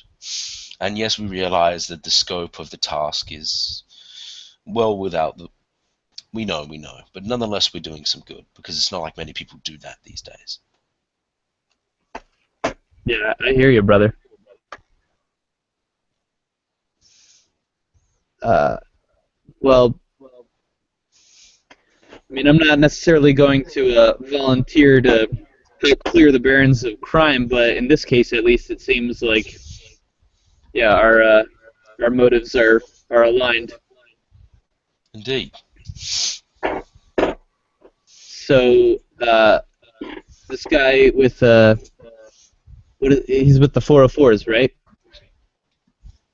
What are you talking about? The gang that's running the Bun Rocket thing. Yeah. The 404s, yeah. So, what do you know about his? I kind of like glance at like the girl merchandise or dealings. Well, we know that he is a drug dealer, SimSense dealer, BTLs, that kind of thing. But he's quite recently got into the Benraku industry in a way. But of course, I mean, as all Benraku industries, well, it's not nice. Either way, he's been picking up people that owe him a bunch of money, and sadly, this young girl's mother was one of them, and taking them in, saying that he will erase their debts, and all they have to do is work with him for a while. Yeah. And of course, we want to free them. Simple as that. We've already successfully done that with one of them, and we're going to be doing that soon again. I gotcha. Well, what was I gonna say? So you're not related to, and I kind of like nod with my head to the little girl. He shakes his head, but one of my associates is, in a way. He knew both of these women personally, one of them a little bit more than the other, but we've already freed her. And let's just say he acted out a little bit more violently than we would have liked to with this handling of this situation. So now that I've taken upon myself to handle this situation instead of him. Yeah, at least we'll kind of nod knowingly. It's like, yeah, it's different when you got personal stakes involved. Mm-hmm. Let's see. I'm trying to. So, I mean, for this other girl, that's our information kind of shows that it's his only other bunraku. Like you said, there's the drugs and et cetera, but do you have like any intelligence as to or any sort of preliminary game plan set up for this other extraction? We have something of a game plan, but right now I want to make sure that this little girl is in safety because, I mean, I guess it's nice of them. They've been dropping off money packages that her mother has been earning so that she can live, but I'm going to be taking her to a safer abode for now. Yeah, sounds smart. As Elise kind of like looks around. Can I like make a perception check and just like see what what kind of order the house is in? Like if it looks like it's like disheveled or kind of like this is essentially the age of the girl, that sort of thing. Yeah, sure.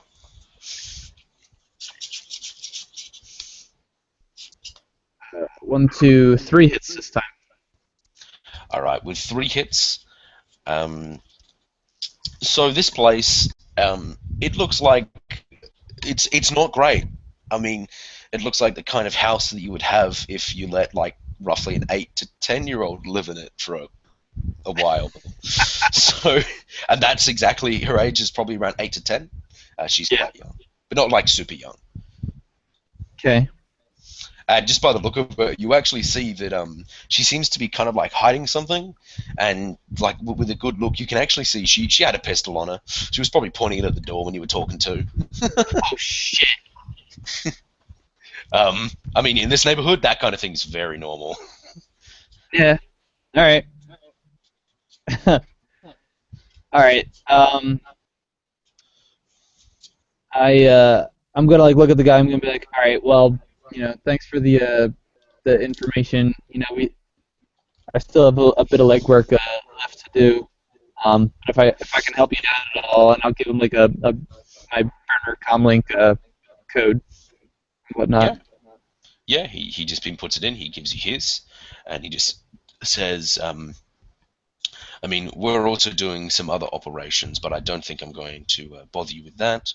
If you need help with your little mission, all I'm going to say is that it'll be going down soon. Like, all right. Well, so this little watch, and he just kind of says in a couple of hours. Jeez. All right. Well, we'll be in touch with you in case we make a move, just to let you know to watch your fire or anything like that. He smiles. All right, and I'll like look at the little girl. Like, don't worry, I'll be back soon, little girl. And I give her Elise is female, so girl power, reassuring look type of thing. Yeah, sure. Kind of, cool catchphrase type thing, and walk away. Cool catchphrase, leave. And then I'm gonna walk. Yeah, I'm gonna walk to like the first floor of the building, and then on my sub vocal mic, I'm like, saying to Like, would I have heard all that through the comms? probably, yeah, we probably would sync that sort of thing beforehand. Yeah. Yes, it'd be easy to. When you come Yeah, down, you see me like almost ready to summon something, just kind of like waiting for the prompt. Yeah, and Elise is pretty much nodding at you knowingly, and I'm like getting on the comms with these guys. I'm like, hey, we've got a visual confirmation on 1/3 of the package. How far away are you guys? You might want to get here. I'd say we'd be on our way over, no? Yeah, definitely. I'd be like you guys grinning can on meet the at the car comms, park like, if you want. haha, I figured out how the other 2/3 look. Right. To be honest, it's like we need to make sure we get all three of them. So it was probably good that we didn't end up having to take this one individual out. But we need to make sure we use this to our advantage and gather them up to sadly wipe them out. Hey, why don't we just, he's all by himself, just get it over and done with. It might cause the other two to flee. We want to make sure we take them all out. That's the job. Well, I mean, it sounds like they're getting ready to make a hit. Is the job to kill them all or to stop them? I don't know how she planned to stop them. If they run away because one's dead, then they're stopped. For now. No, because the one that we're gonna kill isn't directly in on the thing. Yeah, right now we have a moment of we have an advantage because they don't realize that they have a team of Shadowrunners after them.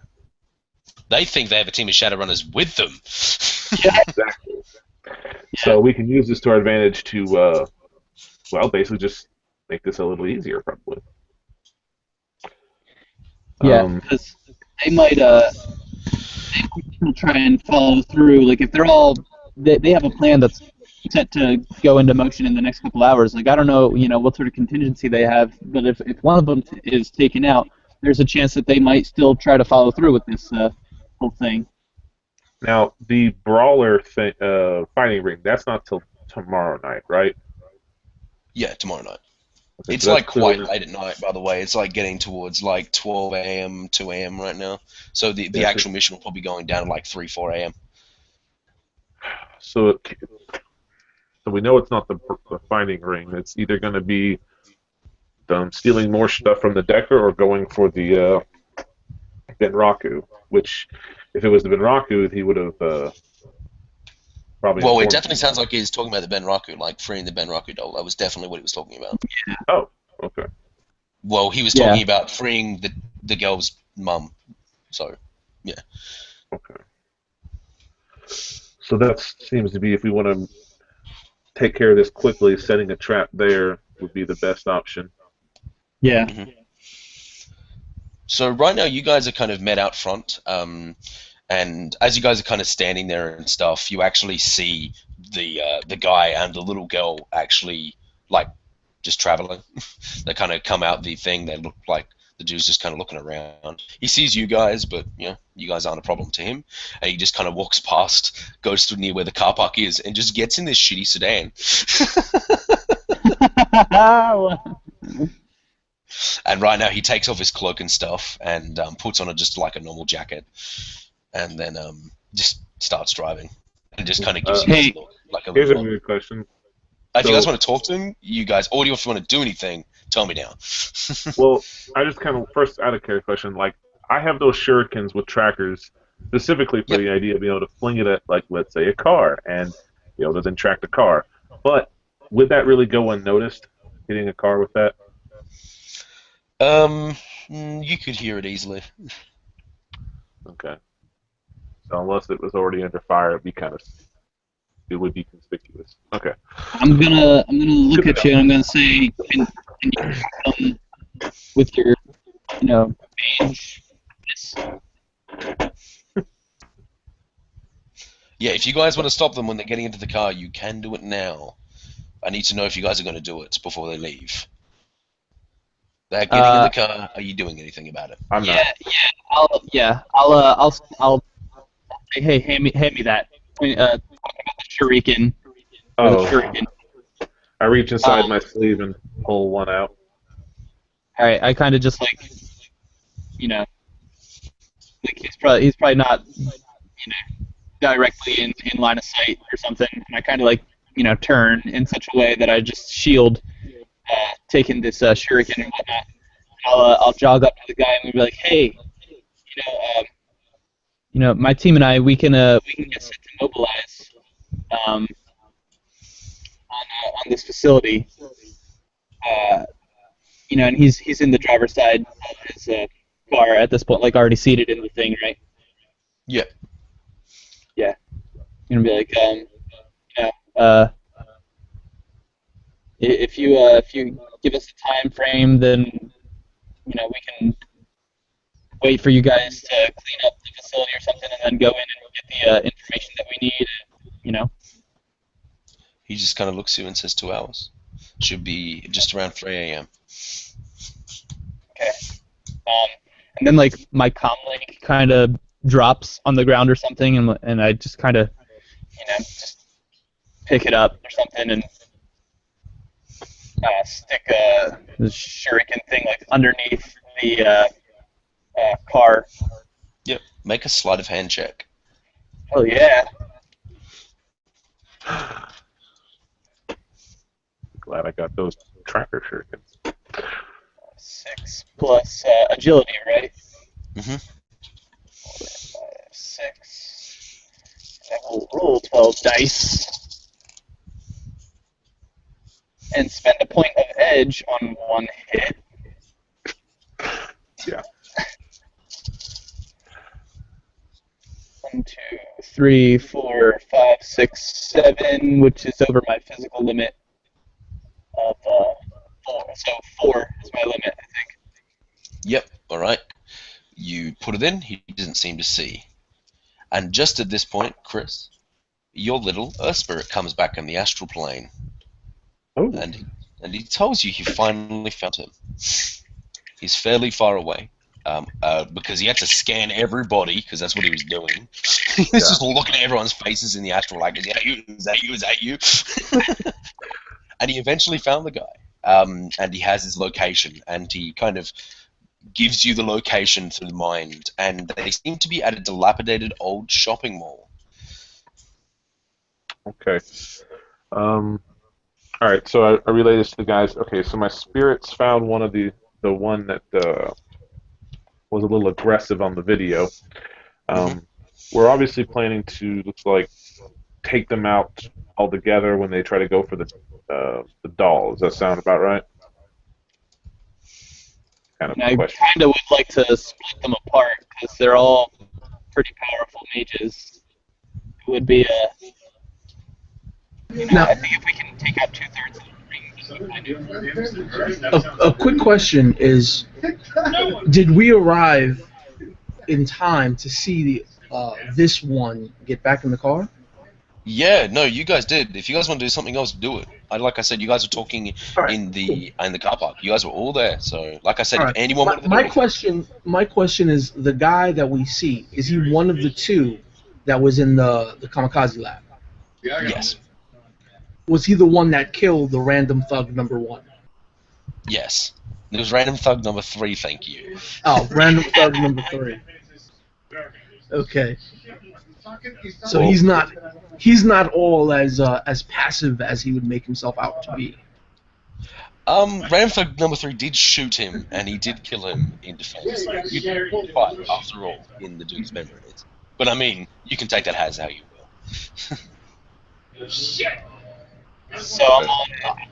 Do you guys want to do now? Will you turn back? Well, he's driving away right now. So you got 5, Oh 4, no. Wrecker, 3, What, I couldn't hear what Jay said. do you want to move now or no? No. 2, 1. No? Alright. He's driven away. That is it. Yeah, You let, have no let more him go. All right, that's fair. We got him with we got him with a tracker, so if we need to follow him, or maybe even it'll give us a heads up on when he's moving in. My spirit now knows the location of another one. I could have him follow him, and maybe like relay when he's coming in. So now we can literally know when at least 2 of them are approaching.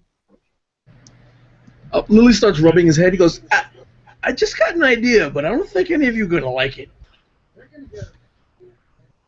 Why Go don't for we it. just... Like, I mean, the 3 of them are going to get the doll, right?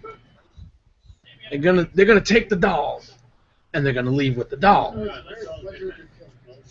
Well, I mean, what happens if there's a really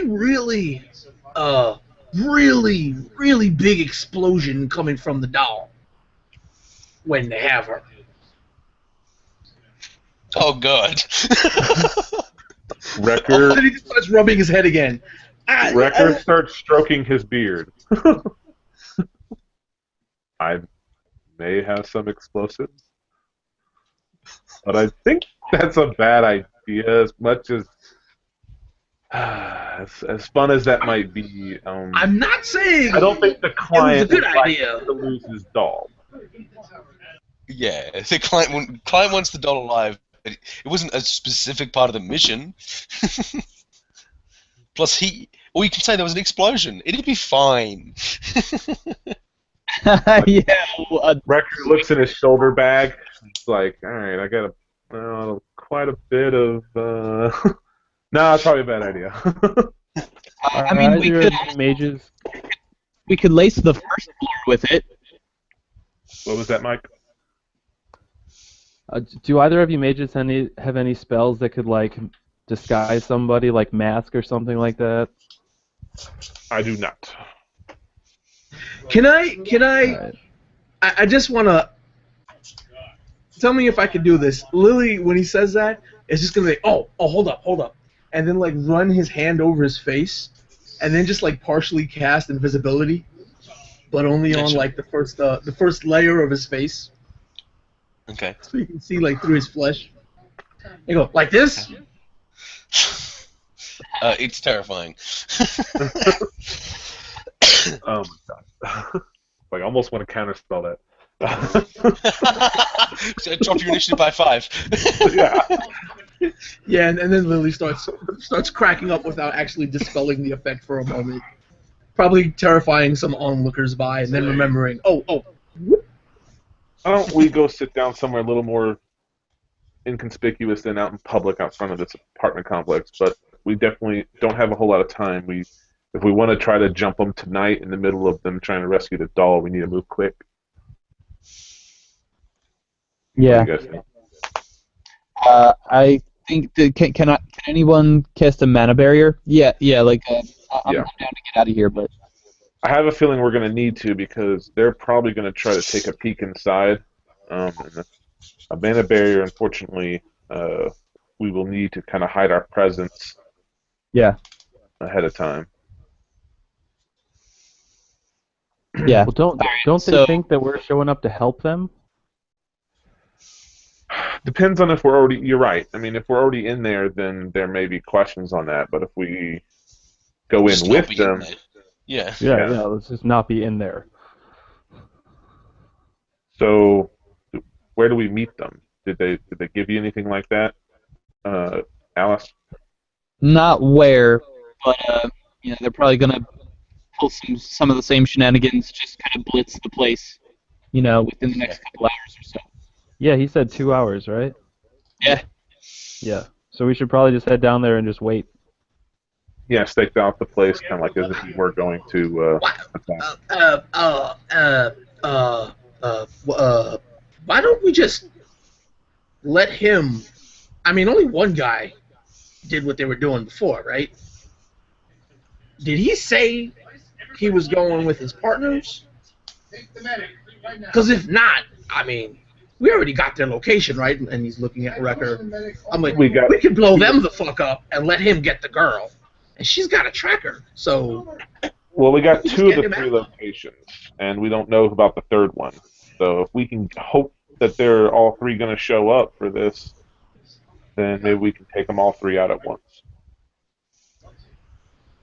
And again, just starting to rub his head. He's like, but if we could, birds and stone. Oh wait, how does that go again? And he's starting to rub his head and look up in the air, trying to figure Three out. birds, one ball lightning.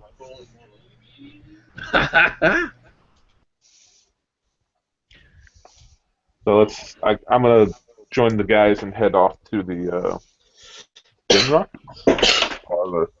Yeah. All right, so you guys are going to go to the Ben Rocky Parlor? Yeah. Okie dokie.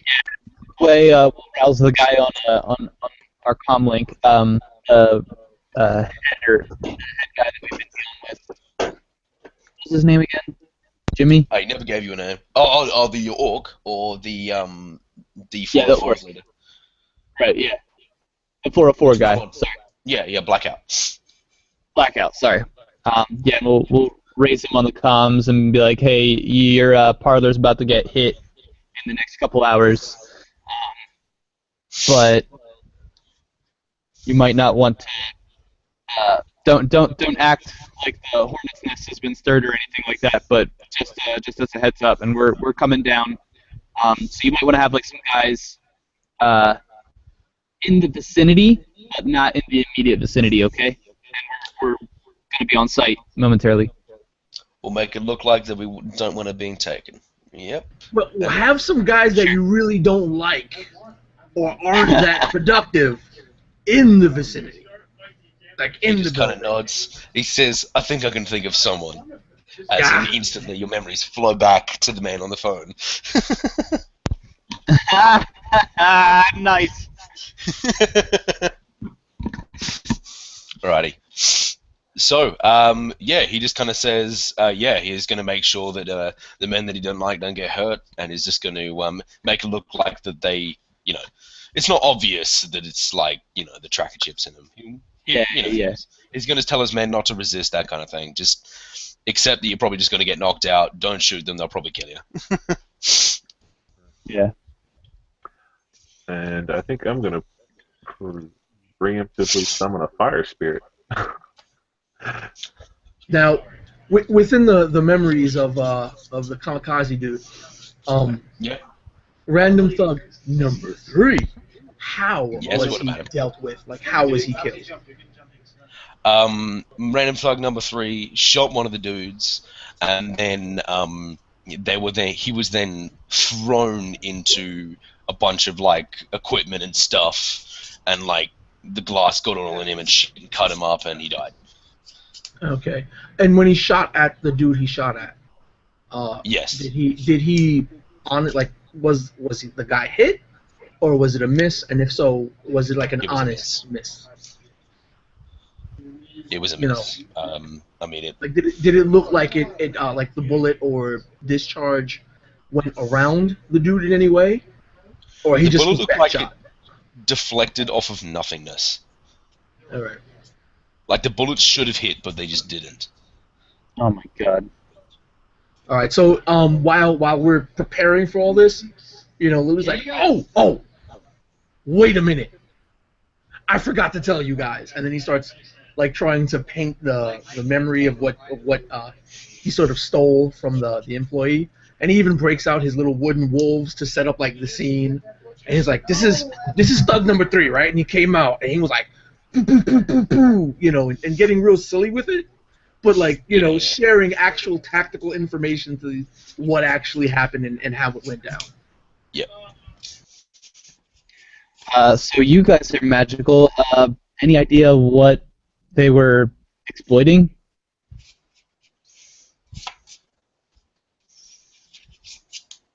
You know, were they like affecting? It does sound like an armor ability spell.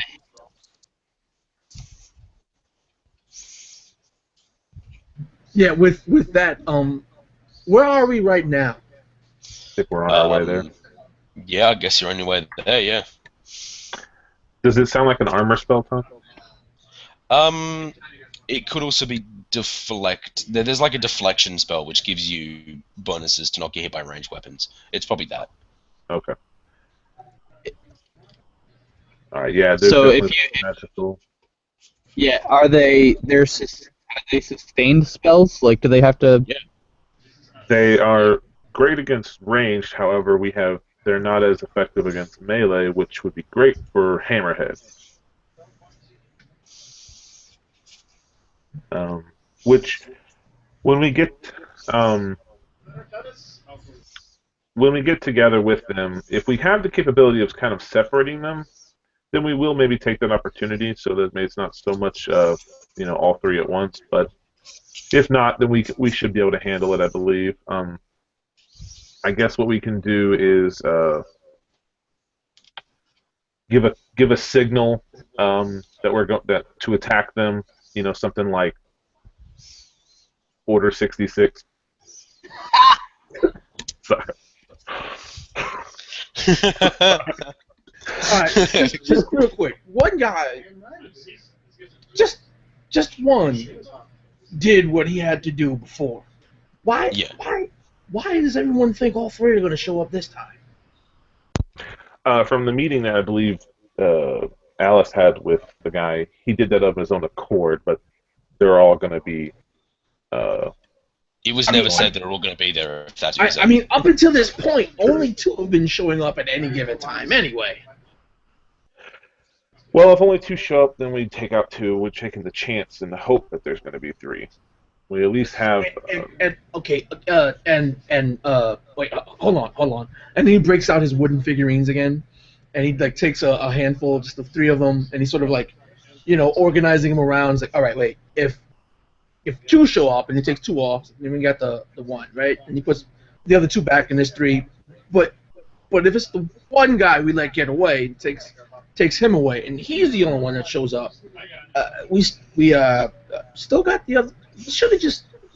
Why did And he starts rambling about why we didn't take him out anyway, because probably he's the only one we're gonna have to fight in the situation. Right. Well, right now, if we took him out then we had no easy method of getting to the others. I know how the others look. Yeah, but that doesn't locate them. You guys know where their base is. We do? Yeah, the disembodied voice, what he said. That place where he went, it looked like some kind of base. Yeah, I said that. The derelict shopping center or whatever. Yeah, they're living in there. That's what it said. Oh. Sorry. I didn't realize I it was don't their know base. that. Okay, you're talking about that's where my spirit found. Yeah. Okay, I did not realize that was it. Better. But then if not all three of them show up, then we're dividing and conquering, which I kind of think is favorable because, yeah, they're pretty powerful. Okay, well, if we don't get all three, then we'll go to the home base and track down the other one. At least we know that. And it's probably better not to fight them on their home turf. Yeah. Yeah, no, and I like the idea of baiting a trap here. So, like, if the girl is being stored on the basement level, then well, how do you get down to the basement? Is it through stairs, Through a elevator? trapdoor. Okay, so And you guys know where it is. Yeah, I mean, let's just try to meet up with them. I'm assuming outside the building, obviously, and then we can either like right after we breach, then where they think their guard is, where their guard's down the most, we'll just attack them from behind. here's what we should really do: is we get like two guards and we sticky shock them out, essentially, like have them tased and whatnot. And when they arrive, we're like, they'll show up. We'll say, "Hey, you're late," and then all of a sudden, once they arrive, they get rushed from the adjacent building or something, and we're like, "Go, go, go! We'll cover you." Yeah, there's once you mention having guards, the words guards and tased in the same sentence, you see Lily getting a little uneasy and like pulling at his collar, trying to get the clothing off his collar and stuff. Oh man, dude, I love that campaign, by the way. Uh, uh, but yeah, and then we set some type of like proximity trap, explosive type thing on the trap door. That something to that effect. What do you guys think? I don't know if we have enough time for that, do we? Well, you're the demolitions guy. How long would that take you? Well, we don't know what entrance that they're wanting to take. I mean, there's only one entrance towards their objective. Much as I want to blow something up, I don't want to risk the doll if possible, and that would be a little close to the doll, from my understanding. I mean, I say we just take them out, like while we join them in the attack, we just turn on them mid attack. They wouldn't be expecting that. Yeah, Hammerhead's down with that. He just wants to kill these guys and get this job over with. He's got a bad taste in his mouth. All right.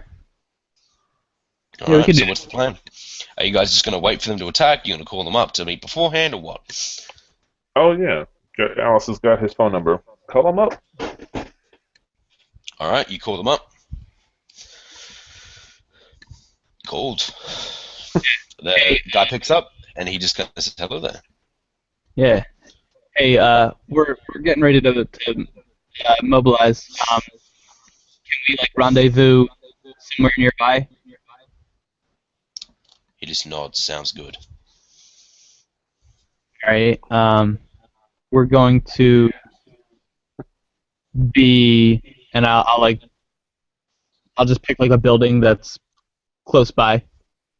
Yeah, sure.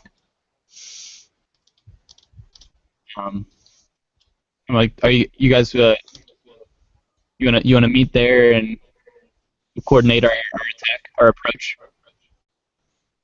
He says, sounds fine. Okay. See you then, and I'll hang up. Mm-hmm. All right, and so you guys want to head there? Yep. Okay, so you guys head there. Blackout again. I'm gonna ask him like, how many guards are you having at your facility? At the facility itself, well, I think I've got like 10 men here, but I mean, ones that are actually going to get in the way, probably only 2. All right. Unless, of course, they try to take out everyone here, but I've told them what's going on. Do you have more than 10 guys? I can get more, but is it needed? It's possible. Wrecker, if Wrecker makes a mana barrier, can their sensing detect that he was the mage who created it? Yeah, and there's a fucking mana barrier, and that's super obvious. Right. Yeah. Yeah. Blackout, do you have any sort of magical support? He says no. No, he doesn't. Damn it. I think we'll be All okay. right. All right. Lily's wearing that look like, what am I, chopped liver? Well, I mean, it's the same deal. You know, whichever one of you makes the mana barrier, you know, they're gonna realize, hey, why'd you put a fucking mana barrier inside the building? You know. Right. All right. While we wait for them, I'll just be actually projecting, kind of looking for them as we wait. Well, when you guys get to the building, they're already there. You can see the car already there. Okay. Nice. All right. Yeah, and I'll just like walk up to him like, you know, you guys about ready to move? Mm-hmm. So you see someone which you have seen before, Mr. Infinite Roleplay.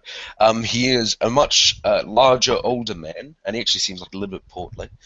But he has like a nice grey beard and stuff like that, and he looks far wiser than all of them, and a lot more, I guess, in a way. And he steps forward and he looks at you, eyes piercing. So you're here to help us?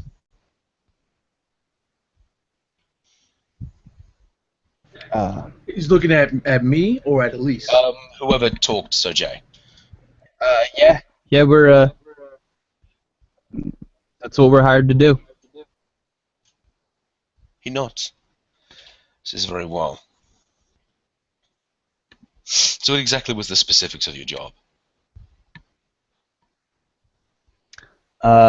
Let's see. Can I make a corporate politics roll to get like some bonus dice? I'm gonna say that we're being hired by a competitor of the 404s to essentially shut down their operation, through whatever sort of rating means necessary. He nods. Very well. And I think that Bunraku circles are kind of the scum of the earth. So Then why are you working for one? no, we're working to shut it down. You said a competitor, did you not? That means they are obviously some kind of Benraka parlor as well. Or whorehouse, which I don't agree on either, really. It's a competitive gang. It's like a turf war type of thing. Okay. Well, I guess we'll drive in close and meet you there. Okay. We'll get into position. All right. Just watch out if it gets loud. They nod. How many of them were there? 2. Was one of them the guy at the building that we previously talked with? Yeah. Gotcha. The one that isn't there is the putter one. Is my Earth Spirit anywhere nearby? Well, I mean, I assume right now it's always with you, really, or it's No, just I not. sent him to follow the one that he had found. You said to find, and he did. No, afterwards. Oh, did you? Oh, I didn't hear that. Sorry. He'd be with him then, yeah. So it would be the old guy, I guess? Well, that's what I'm saying. In other words, is the Earth Spirit with the one not here, or is he with one of these guys? He's with the putter one guy, which is the dude that you found. He is Oh. right now at the home base, as it were. I didn't even know that you were following him, but sure. Oh, okay. Well, I thought... Alright, I got confused on who he had found. I thought he found a different person than the one we talked The one that to. attacked alone was the putter one guy because he had the rat's tail. Right. Okay. Perfect. So we still don't know where. All right. What's next? All right. I guess I'm gonna try and make a sneak up to the building. Sure. And I'll get near. How many entrances were there to the building? I'm going to tell you this, guys. You guys all sneak up around the building. You wait and you wait. They never attack. Yeah. All right. So I'll go in, and I will fire some sticky shock ammo at. There's guards on the first floor. Sure. And as I do that, I'm like, "Hey, are these guys like even here?" Like, Also, on the I'm assuming at this point, because I'm going to throw you a bone, that you told Blackout you're going to shoot his soldiers? Yeah. Yeah, because you actually didn't. I'm going to throw you a bone here because they would have just attacked you. Yeah, that's fair. Well, I didn't say anything about actually shooting them, but I did mention to make sure that the soldiers inside were the ones he didn't really like. Right. Yes, Yeah. but that isn't specific enough. I do want to make sure that those guys are still here with the tracker. Yeah, no, they just fucking left. Okay. They Guys, we got a problem. left. They didn't believe you. They Oh, left. They straight up did not believe you. God. All right. Where's the tracker headed? They're heading back to their base? Yeah, it's headed back to their base. All right, guys. Well, maybe we're going to take this the hard way and just assault them on their home turf. After a few minutes go by and it's obvious that they didn't believe this ruse, Lily's furrowing his brow, and the guards that are like, shocked on the floor, he's just pissed off and he starts kicking them. Son of a... I knew it! I should have just... Kicking them repeatedly while they're down. All right, let's head that way, I guess. I mean, all right. Man, Sure. had him in it was such a clever ruse. All right, so you would just want to take off and just chase them back to their spot.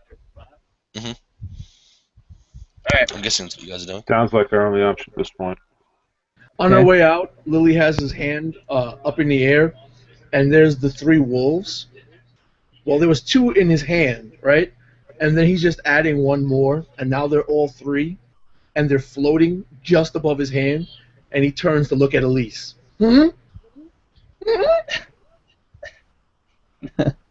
Yeah, they're all together now. This is not going to be easy.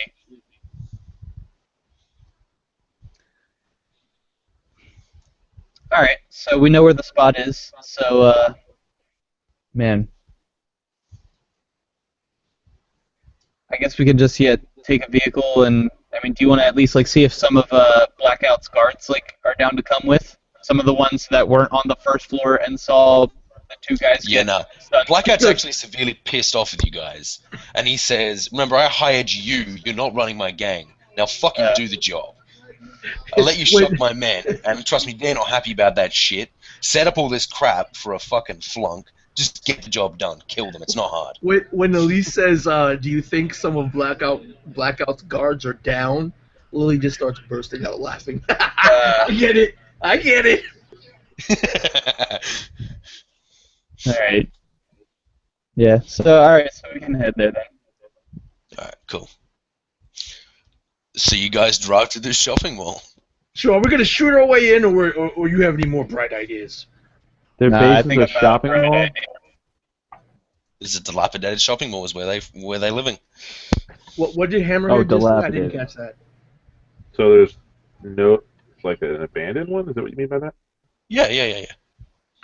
Oh. You're in the Barrens. There's not many shopping malls that aren't. That are actually, not abandoned. Does anybody know how to hotwire a car? No? For what purpose? To rig it with explosives and drive it through their front door? Can I? I mean, I do have lightning magic, right? Can I not necessarily hotwire a car, but take the ignition coil, right, and then just the starter, and then just charge it, so that it starts with just the electricity of my magic. Yes, you could. Oh. So that's what I'll do. Well, do we want to go in guns blazing, basically? Should we not maybe try to stake out the pit fight that's gonna be the next night or whatever? So maybe avoid storming into their base. Well, if they don't show up there, then we can storm in. But at least it's one more chance to try to catch them without blasting into their base with no idea of what we're running into. Yeah. Wrecker looks disappointed at this point. And again, reaching into his pocket and levitating the 3 wooden What I was wolves going to up towards suggest, Hammerhead's eye level. Huh? Come on. why don't we give this a shot? I can create a distraction at the front door, and you 3 come in through the back and try to catch them off guard. I'm going to run a car with an explosive through the front door with a fire spirit, and Draw their attention. Wrecker, your link to your Earth spirit is broken. Oh, shit. You were following the Padawan, yeah? Yes, I was. All right. How are the dang car? I'm doing this. I'm gonna use some of my explosives to rig up the car up a little bit with a remote. Mhm. What would you say is enough to make a nice, show? What rating are your explosives? Uh, Are they commercial? That's rating 5, just so you know. yeah, there we go. Yeah, commercial explosives, right? I got about 15. I have quite a bit of it. Alright, so just depends how much damage you want to do. I mean, Part of me kind of wants to drop the building on them, but I don't think that would be a good idea. that'd be 15 kilograms of explosives if you want to do that. Did is you each say quantity drop the 1 building kilogram? of them out loud? No, I won't talk. Oh. Is each quantity supposed to be 1 kilogram then? Is that how the explosives Yes. work? Okay. Yeah. All right. Well, no, I guess 10. 10. Alright, make me a check. All right. So demolitions, right? Commercial. 4 hits. 4 hits. Yeah. So it's 14, and you're using 10. So that is 3.33. So that is going to be about 30 points of damage. Ooh. No, wait, no, more than 30 because it's 14 times 3. Oh, explosives is fucked, by the way. I'm not sure if you guys have actually looked at the rules. There's literally square roots. So, Yeah. I want to read more into it because I like the idea of blowing stuff up. But... yeah, it's roughly about 42 damage. So the idea that I'm having, and let me know what you guys think, is I'm basically going to start this off with a bang by running this car straight through their front door, essentially, or front area, whatever, and then come in with a powerful fire spirit and some other utility that I have. Now I'm essentially just supposed to be the distraction. You three maybe come in through the back after the big boom, maybe even catch them from behind. And what do you guys think? I think they're going to be watching for us, and I don't think that we're going to be catching anybody's by surprise. Even with the distraction? No, They're mean. This is an entire shopping mall. It's a great idea. Yeah, you guys... Though you do know the location of where they are held up, though. And it's not like a inside the huge mall we shopping know? mall. It's a decent-sized one, but yeah, because of the spirit, yeah, you guys know where they are situated. Where the power Okay. is, at least. It's not populated, though, right? Other than for these guys. These guys, all the shopping was completely abandoned. Yeah. The idea is to go Blues Brothers with the car. And I guess get it as Maybe- close to the area they're supposed to be. Do you want to take a quick peek on the astral plane and see if they have like any wards or barriers in place that we might trip getting into position? They don't actually have any wards or barriers. He already knows that. They already know we're coming. Do Yeah, they? that's kind of the idea. I had my spirit following him, and they basically killed him. Oh. They don't necessarily Why? know you're coming, but they know you've been watching them. They can Right. assume that you will come, but they don't know No, that no. you're coming right now. And so the faster Louis we is just move- saying that, because he likes the bomb idea. Yeah, and that's for the record. Like you can kind of see him a lot more Recker's a lot more agitated and more or less a little angry. He kind of wants them to pay. So, is it feasible that we could try to like get into position, like sneakily, to strike before he like triggers this thing? 100%. Yeah, Okay. because see, that's another thing you guys should be aware of. I am not sneaky. So me being the one that goes boom and lets y'all do the sneaking is probably a good idea. You want to be in there when it goes boom. In the car? He's looking at a hammerhead. Hammer. Said he wants to sneak inside before you set off the bomb. Well, the bomb's not going to, I don't think I'm going to be able to reach them with the bomb, so it's more of a distraction to pull them, be like, hey, we're here, but then you guys come from behind. Sort of.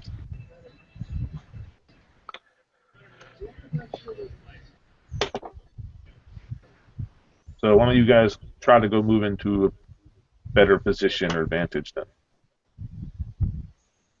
Uh, sure, yeah. Alright. Okay, okay. So, the shopping mall itself, I mean, when you guys get close to it, just taking a look at this place, you can see that there are lots of different entrances into the place itself, and you guys know roughly where they are, which is basically in, like, kind of where the offices and stuff would be from the people, that actually own the place and stuff. They're in that kind of area. They're not in any of the shops or anything.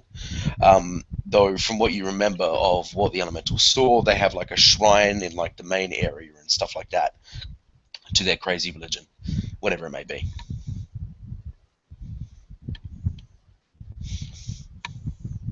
So Okay. what is the plan? Do people want to try to get on the roof? Do people want to go through one of the service entrances, go through the front door? How are you guys stealthing? What are you doing?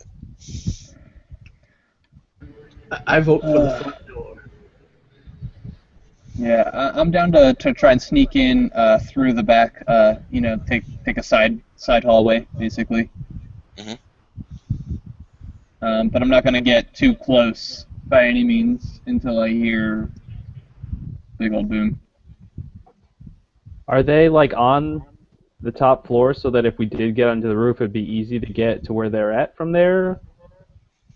They're on the highest floor. Yeah, Okay. easy access to their area. The easiest access to them would easily be by the roof or by one of the doors that are closer to them. Yeah, Hammerhead will probably go for the roof then. Yep. Yeah, Yeah, if that's where the likewise. most apparent fight would be, then hell yeah, Lily's right there with you.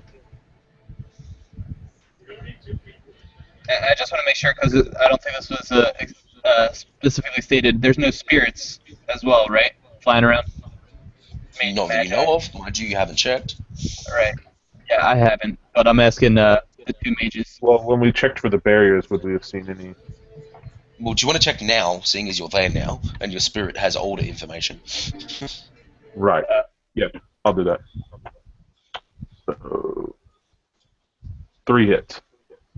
No, not from what you can tell. I'm wanting to do some preemptive spells. You just want me to roll them and put them in the chat? Yeah, sure. So that way everybody else can go. Do you want me to make a sneaking check to get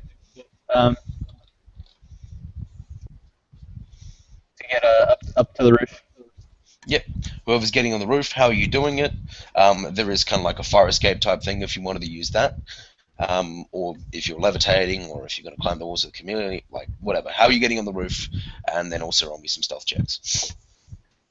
I have gecko tape gloves, so I'll keep my distance and just scale the side. Sure. Yeah, I'll use the I'll do the fire escape. Yep. Lily stands there and grins and Oh. waits for them to get about halfway up, and then just levitate to the top. I got All 5 right, hits. Cool, on a cool. stealth check. Yep.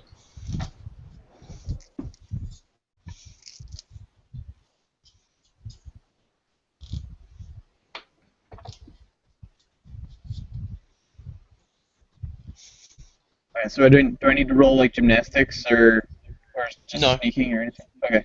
Just roll sneaking. Pretty much climbing only tells you how fast you go, and I'm assuming you won't critical glitch easily. Don't worry about it. It'll be fun. Okay. Alright, I got 4 hits on my sneaking cut. Yep. That's cool.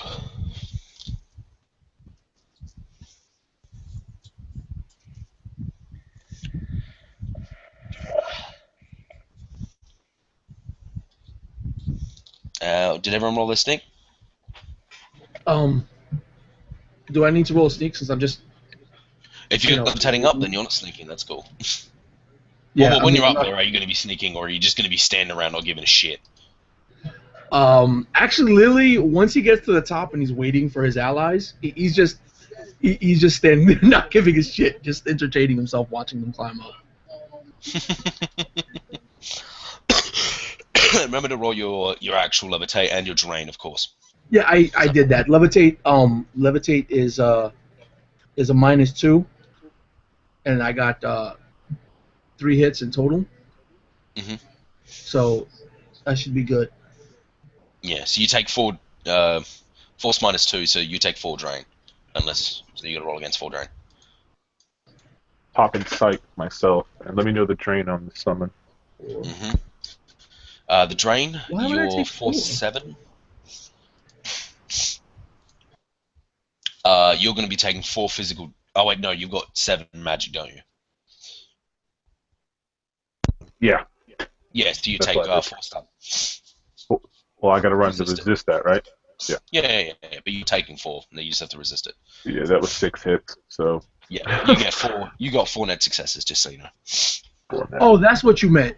Wait, were you talking about my levitate or? Yeah, you got to roll drain for it, man. Oh, Every single spell you sorry. take a damage equal to force minus whatever the number I'm of sorry. plus. Completely my just gotta fault. remember Completely that. my fault. Yeah, that's cool. I forgot. All right. When you guys get up there, now on top of the roof, you can see on the far side there is a like a door kind of thing that it obviously leads into access into the lower building. And as you kind of guys get up there, the door then immediately opens, and the old man steps out, and then 2 of the other Jedi do as well. He looking at you guys, he immediately shouts out, "What do you want with us?" All right. Really quick question. You're we're cutting you down. Why? Said why? Wait, Because that's what we're wait. being paid to do. But before Lily responds, just a Yeah, mechanics go ahead. question.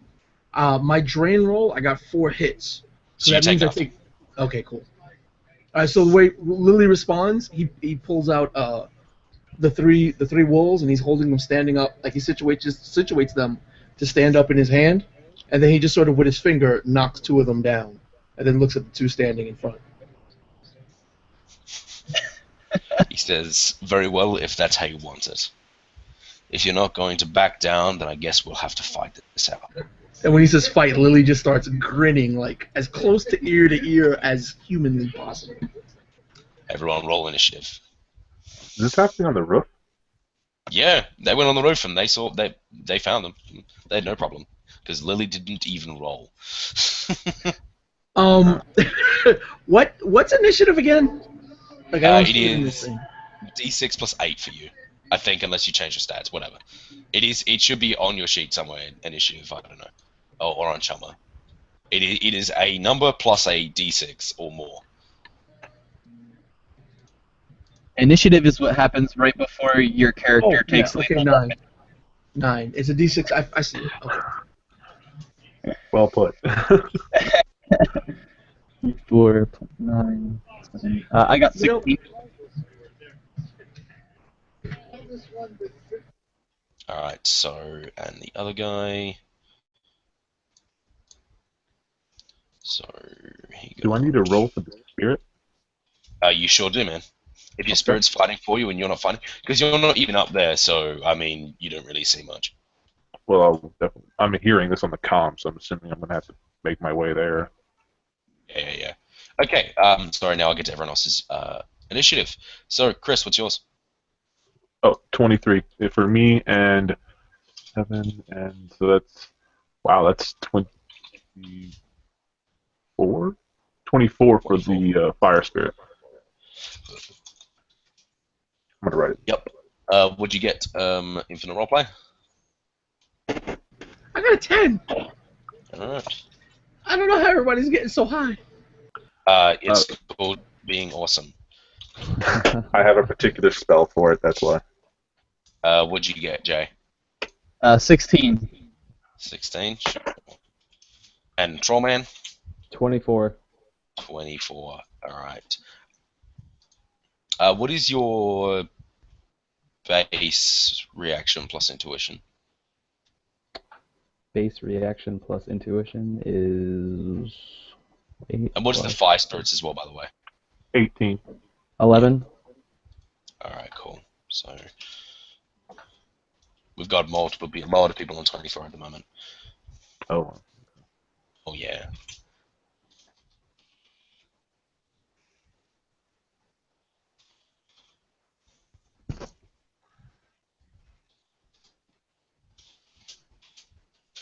Right. So as this happens, the old man reacts with incredible speed. Immediately dashing towards you guys and drawing out something out of thin air, which then immediately glows ablaze with a bright green. He then stops closer to you guys, then spreads out his hands, and then you guys feel an incredible force wash over you. Make a body plus strength check. I was about to ask, how does counterspelling work? So you can drop your initiative by 5, and you can lower his hits by the number of hits that you get. If you drop his hits to 0, his spell is gone. You can do that now if you want. Yeah, I think I want to do that. So now you roll your counterspelling, which is your magic plus your counterspell ranks. Yeah, I'm gonna give me a second. Before you guys, just roll your checks. But he may counterspell the spell. Who knows? Alright. I got a 13 in counterspelling. Yep. Well, that's how many hits you got. What? No. Oh, okay. Yeah, I got 5 hits on the counterspell. My score is 13. I got 5 hits. Oh, yeah, Lily does it. Yes! I mean, describe how you counterspell, I guess. Don't worry about that. Yeah. Okay, so when, since he's reacting with such incredible speed, Lily almost still looking still, knocking down the two wolves, almost just as he starts to raise his hand, right?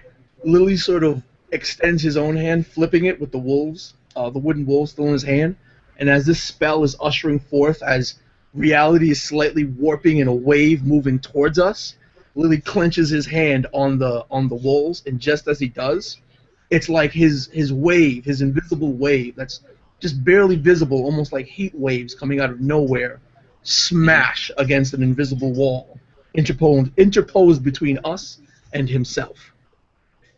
Awesome. And Lily just looks at him, still with the outstretched, extended, clenched hand. All right. Fire Spirit's turn.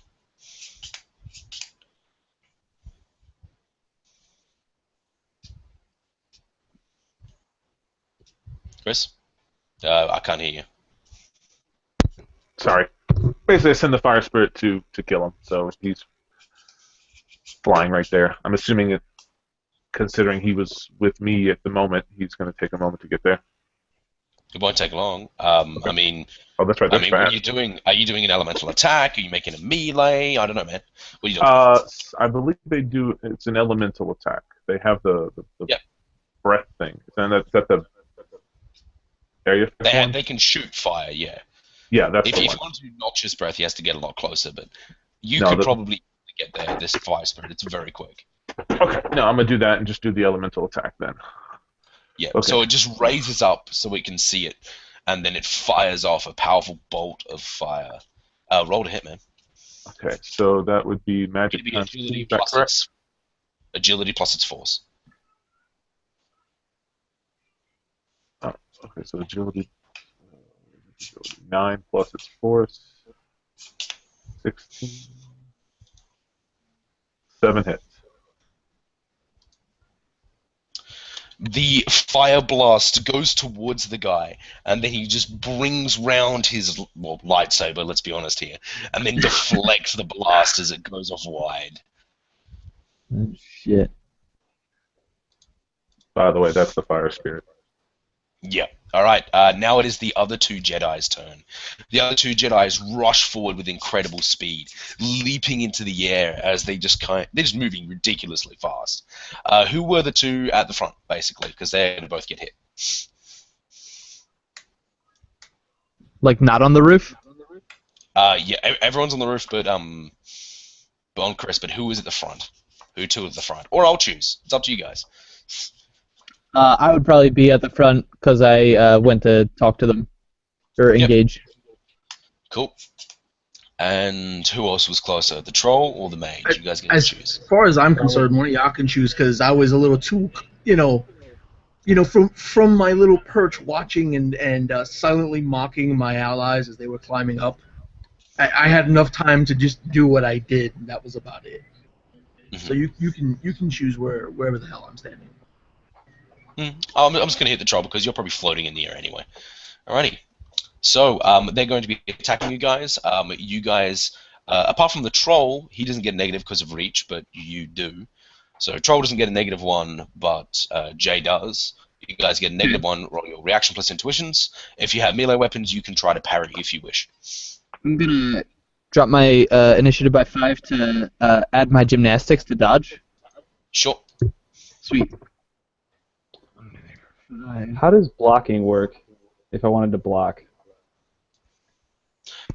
So you can drop your initiative by 5, and instead of Okay. rolling reaction plus intuition, you roll your reaction plus your weapon skill, whatever it is you're using. Oh, okay, cool. Yeah, I might do that instead because that's going to be a lot more dice.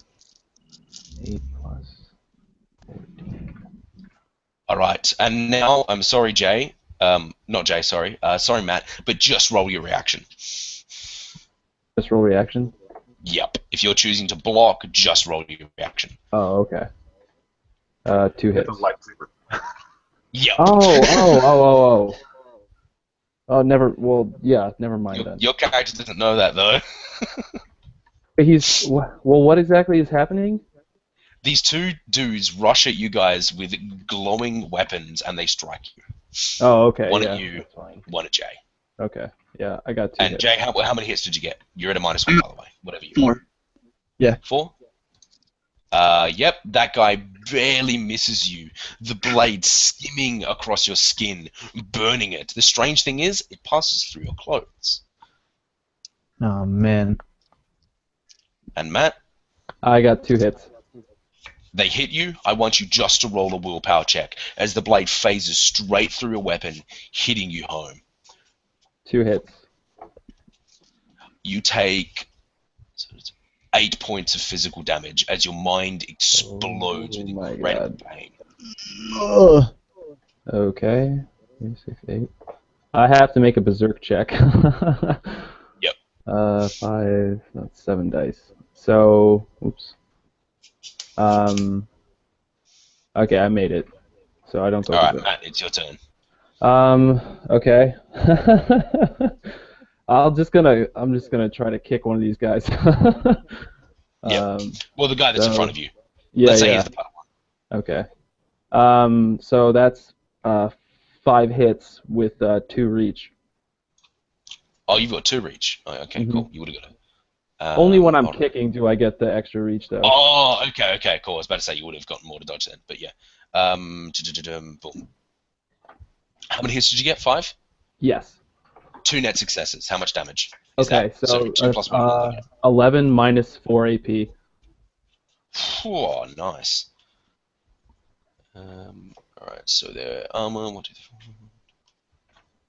And I have killing hands, so that's physical damage. Alright, you punch into this dude, let's say the putter one, and he drops to the ground. He doesn't die, but he's like kicked to the ground.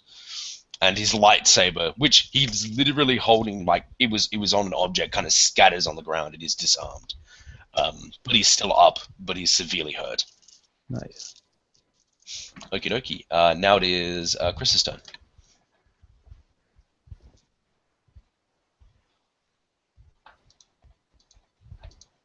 Okay, sorry. Keep muting myself.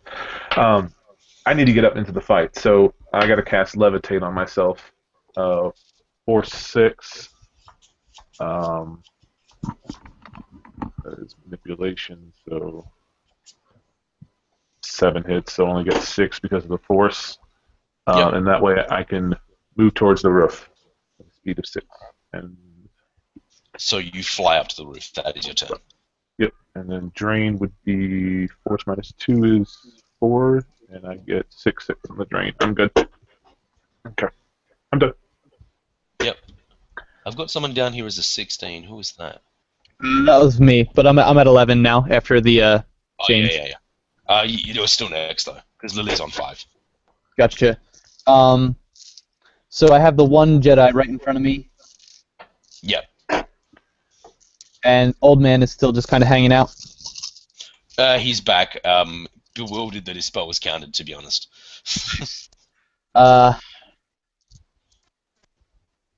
I'm going to finish off the guy that that the troll just knocked on the ground.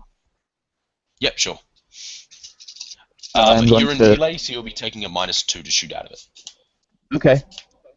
Do I take the same negative to shoot the guy that's engaging me? Yes, you do. Okay. All right. Yeah. So I'll still finish off that one dude.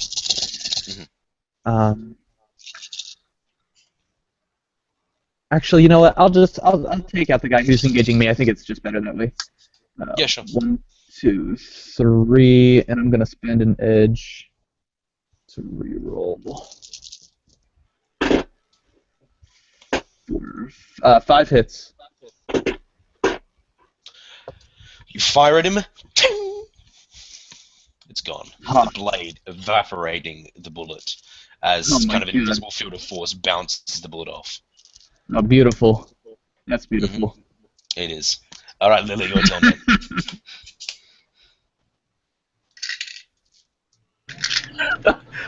Wait, okay. All 3 of them are in melee? No, the old guy is not. He is. He rushed up forward to do like a big force blast, but you just kind of stopped him. Is it possible for me to like hold my action or anything? Force You're the lightning. last person. That is it. You lose your initiative after this, so you can't really hold your action. Oh, okay. Embrace the dark side. Yeah, basically, let's do this. I'll lightning bolt the old guy. Yeah. I'll Force lightning lightning. bolt. Force lightning. Do it. Yes. What force? 12? No. What force? 6 is You know more. what? Fuck it. Wait. Are you joining the dark side, bro? I've Force got like I'm gonna drop after this attack. So what's the limit on how much force I can use? 12. No. Don't do it. What's your magic So- actually? Sorry, is your magic 6? Yeah, Yeah, it's 12. it's 12. Wow. Yeah, it's double your magic. So I'll do it at a what? Go ahead, sir. Force is only the amount of maximum Damage. hits it could land, And, right? and base damage with physical spells. And base damage. Oh, okay. So fuck it, I'll do it at force 10. Yeah, sure. You can't counter a counter spell, right? You can't counter a counter spell, but this guy could counter his spell if he wanted to. Which Right. he's going to do. So force, I was just force thinking if 10. you countered So I still roll my 14 dice, right? Well, no, actually I roll 16 dice. Yeah, so you still roll your 15 dice. 16.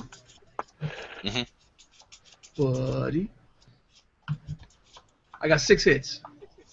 Alright, so they go down to 3 because of his counterspell, and then he gets to dodge. And wow, he does not dodge. You get 1 net success. So that's going to be 11 damage, AP -10. Because it was sports fit. Wow. Yeah, it's force AP. High AP spell, high force spells are just hilarious, is all I'm going to say. Yeah, this drain roll is going to be hilarious. yeah. You're going to be taking 7 points of physical damage. He gets hit by the lightning. It's force lightning, so it's like Power. power. He doesn't go to the ground, but he almost drops a knee. But he manages to get up, and he looks at you menacing in the eyes, like Let's see bitch. if my eyes are still open. I got to resist this thing. Yep. So it's Nope. force -3 for a lightning bolt. 7. So that's 7 damage, and each hit you get reduces it by 1. Yeah, I got 6 damage. You take 6 points of damage. Yeah, I only got 1 hit on the resist. You can edge it. Oh yeah, you can edge. You do get 1 edge per day, I think. Your edge is 1. So you can Okay. roll all fails. So All if right, you so got I'll do that. I'll do that. Oh, yeah, I'll do that. Fuck it. Mhm. Probably better than taking a permanent minus. No, it was bad. I only got 2 successes. Well, it Okay. adds to your previous one.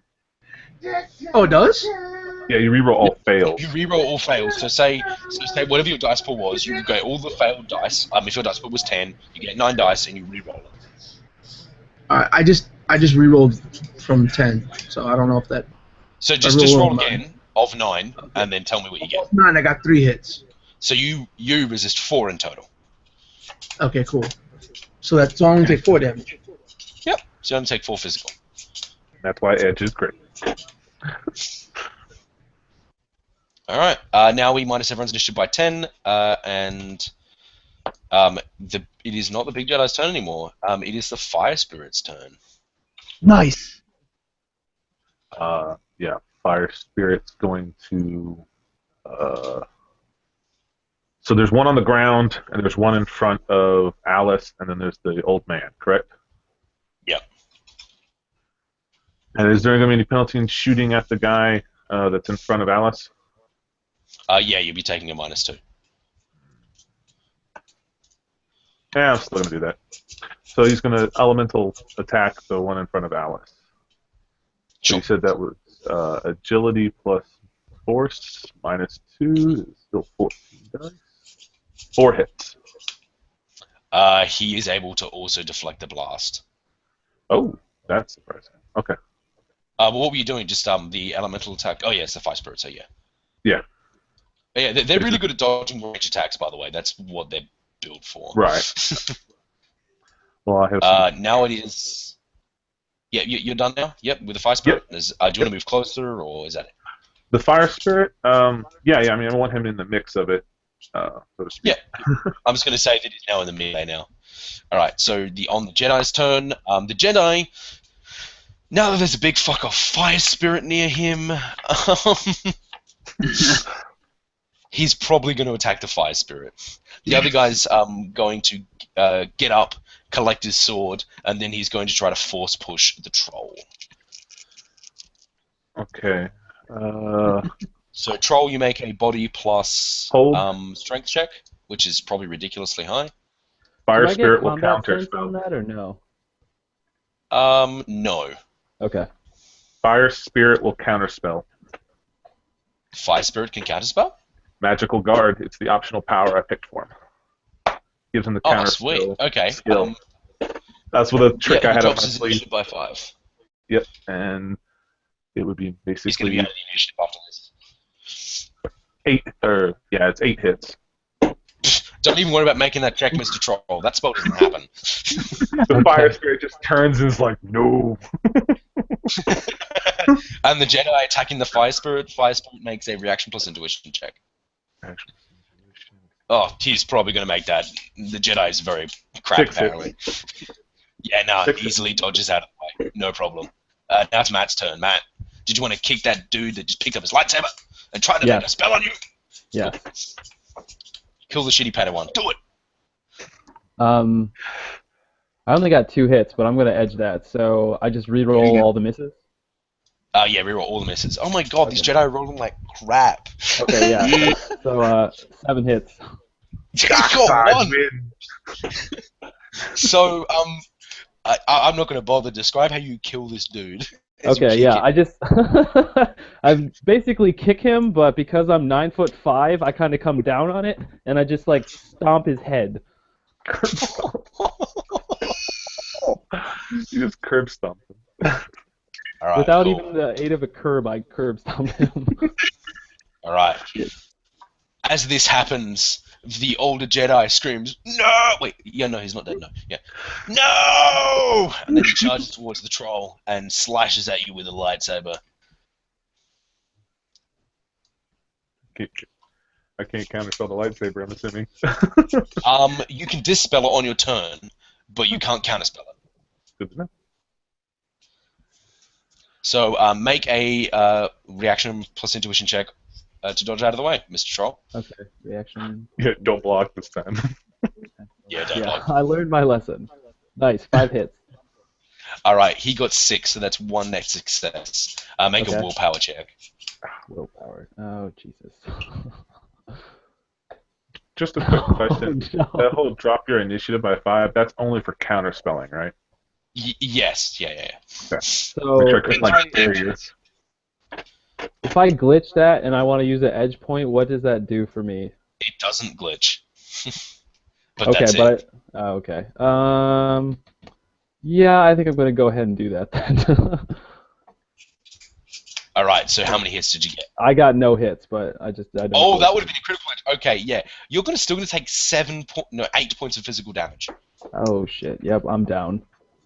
Yeah. I hope you're not dead. No, you would be dead. You're a troll. You got plenty of body. I can feel soaking the crazy one. The blade slicing through him, passing through him. The troll just passes out. Oh God. Now it's Chris's turn. Okay. So, dwarf, you're gonna do some magic. Yeah, I'm just trying to decide what. So there's only 2 Jedi left. There's one who is right next to the fire spirit, and then there's Big Jedi. Okay. I guess I'm going to kind of move towards the big Jedi, and I'm going to attempt to dispel his lightsaber. Sure. So, is it just a counterspell roll? Yeah, it's a counterspell roll. Now, is it a combat spell? No. Darn It's a manipulation spell. Okay. Ooh, I may look into that. Manipulation. Do you know what's funny? That is one of the rewards if you kill them. But go on. Okay. 4 hits.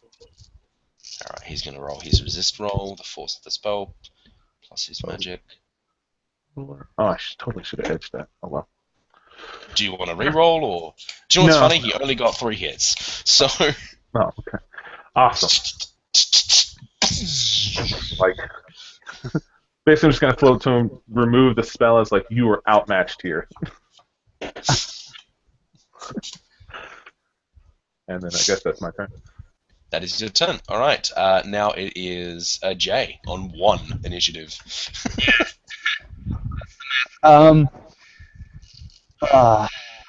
I am going to take a shot at Jedi Master.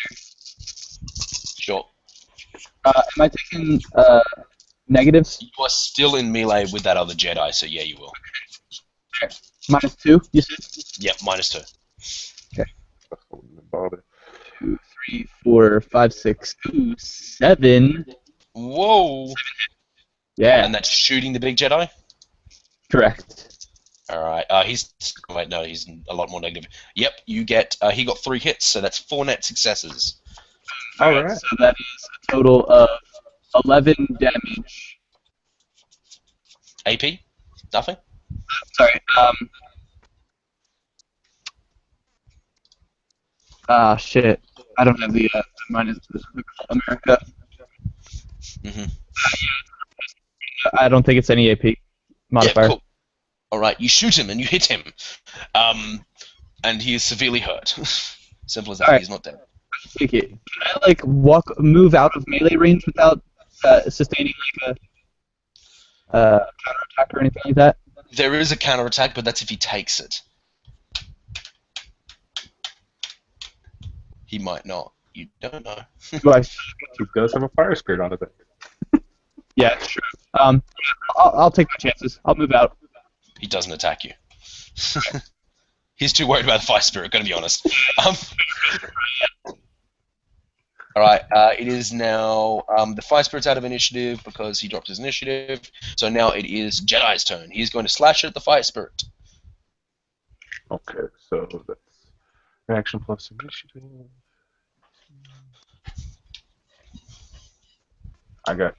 On 18 dice, I got 9 hits. Poof, dodge out of the way. Nice try. Matt is down. Now it is Big Jedi's turn. On Big Jedi's turn, he is going to try to take down the fire spirit. Oh wait, no, he doesn't have a sword anymore. He's going to summon his sword on his turn, and that's all he does. But he's going to make that check. It's a spell cast? Yes, do you want to dispel? Counter Wait, spell. can you? I can. What's your initiative? Your initiative is 3, you can't. Oh. Oh. You don't have 5 initiative, I'm afraid. Everyone's on really low initiative right now. Yeah. Well, I have 5. No. You've got 0, actually. That was 0 quite a while ago, I'm afraid. Oh, okay. Yeah, every single turn of everyone's, every initiative minuses their initiative by 10, and yeah, you have to have enough initiative to actually do anything. All right, I got you. And yeah, so no one can counterspell. But he's going to summon his sword. Now his drain. Oh! Oh no!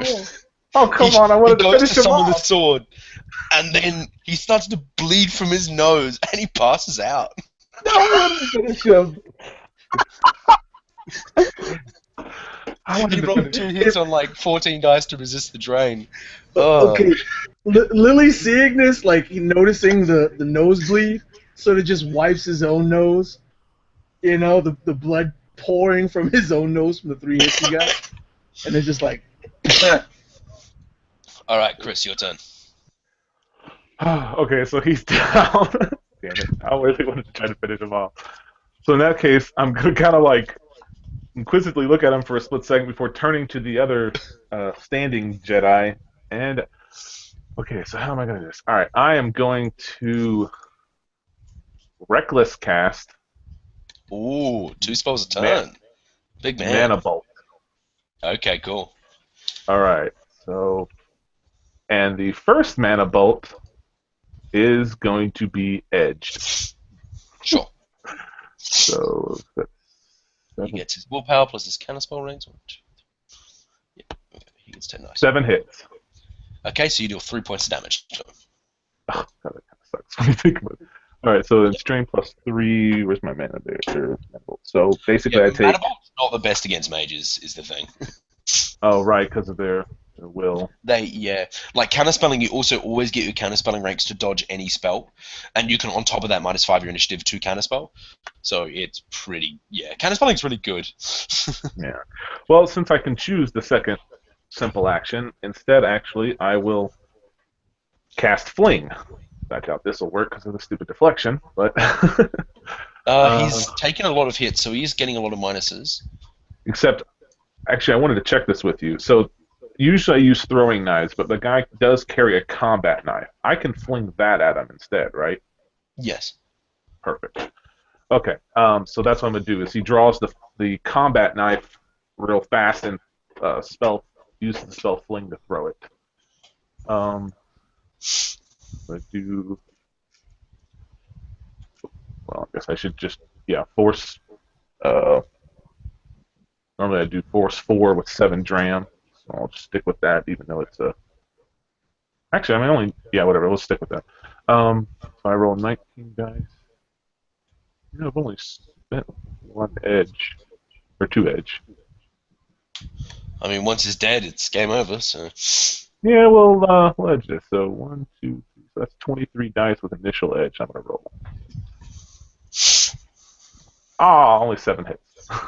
Oh, you still kid. How much damage?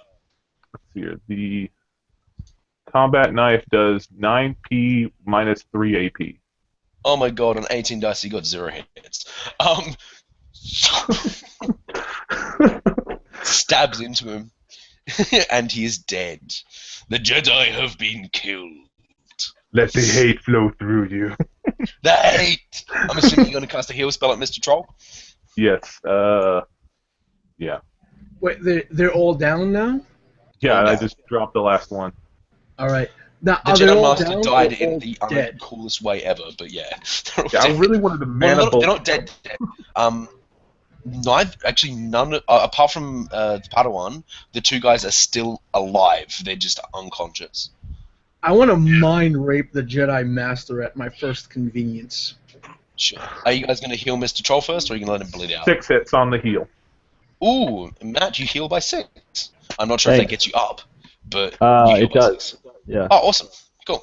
1, 2, 3, 4, 5, 6. Sweet, thank you. Hammerhead comes to and just shakes his head. He's like, "What the fuck?" Alright. The heel would have been. And Lily, you're going to mind rape him. Make your spell check. Now, how much force can it 2 be stun. before it starts becoming lethal? 6. A half. It is your magic score. Okay, so anything more than my magic sword and it's lethal. Yes. I guess I could heal him. You can't heal Drain. Infinite role players say taking Drain if that's what you're talking about. Oh, okay. All right. Or what do you mean the old guy? You don't heal the No, old no. guy. He could No, resist no, the no, magic. no, God, no. It's lucky I don't just have the fire spirit like eat him. Yeah. Where's so You guys see me like I'll do it at a force 6 because I don't want to kill myself. You know what? you guys see me practically petting the fire spirit, sort of. Fuck it. I'll do it at a force 10. I'll take everything he knows. Oh my You God! don't really no, need no. to. I mean, Force 6 is fine. You don't need to go Force 10 with that kind of spell. You can if you want, Okay. but you're probably going to die. Okay. Well, you know more about the spells than I do, so Yeah, I'll take your word because this for one it. only increases the limit. Some spells, like Force, is better than others. Like, most combat spells, really high Force is good, though, like, non-combat spells, it's different. All right. Well. Yeah. Force sometimes determines other things. Well, I only got 2 hits. Alright. You're only able to get some small amounts of surface thoughts from this unconscious man. They're thinking, like, just about the last events and what was happening before. Even though he's unconscious, his small amount of will is pushing back. All you're able to get is basically, like, he's kind of ashamed in himself that he has failed and, failed to make an impact on the world and save the people that can't save themselves. That's all you can get. All right. I took 3 stun damage from that. All right, so I'm gonna look at the group and kind of like, should we finish them off? Kind of like it's the job, right? Look, Sith Lords, we didn't come here to knock a couple Jedi out. We came to wipe them out. And I'll pop a cap in the other Padawan.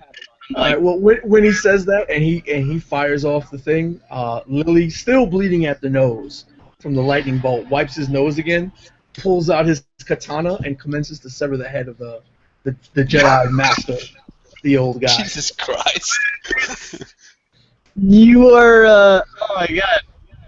Not skillfully, mind you. It's not one quick swipe. It's more like he kneels on like the flat of the blade, and he's putting his weight on the handle and sort of like struggling. So he's not that skilled of a swordsman.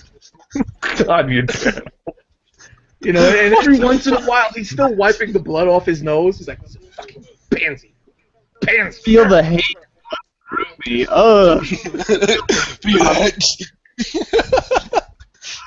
I'm gonna take, sadly, well, maybe not the Jedi mat. Well, I guess I kind of have to take a picture, sadly, for proof of the job complete. I really don't want to take a picture of the fucking master. And then proceed to order Cinder, my fire spirit, to dispose of the bodies with fire. Well, if nobody stops me, he goes to the next guy and like repeats the process. I guess we should search them. I want to search them first before I burn them alive. So I'm just going to sum this up so we can get this over and done with. Thank you. You guys are able to find them. Each of them had a sustaining focus on them, which were the little Jedi wand things. The others only had a sustaining focus of Force 2, yet the Jedi Master had a sustaining focus of Force 6. They are all manipulation sustaining foci. Searching through the place and all that kind of stuff just so we can move this along so we can get this done.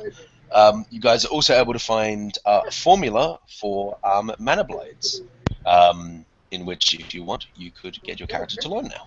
That is for free, which is the mana blade spell, which is in hard targets, and I'll talk to you guys after if you want. Other than that, you guys have completed the mission and get paid your 10k, and I hope you feel good about yourselves for slaughtering Jedi trying to do good things. Anyway, thanks for watching. Well, again, it's about sending a message. Sending a Lily, message. bring the severed heads, one Yes. to each of the 3 gang lords. Okay. Jesus fucking Christ. Yeah, it's about All right. sending a message, you know. See you guys later.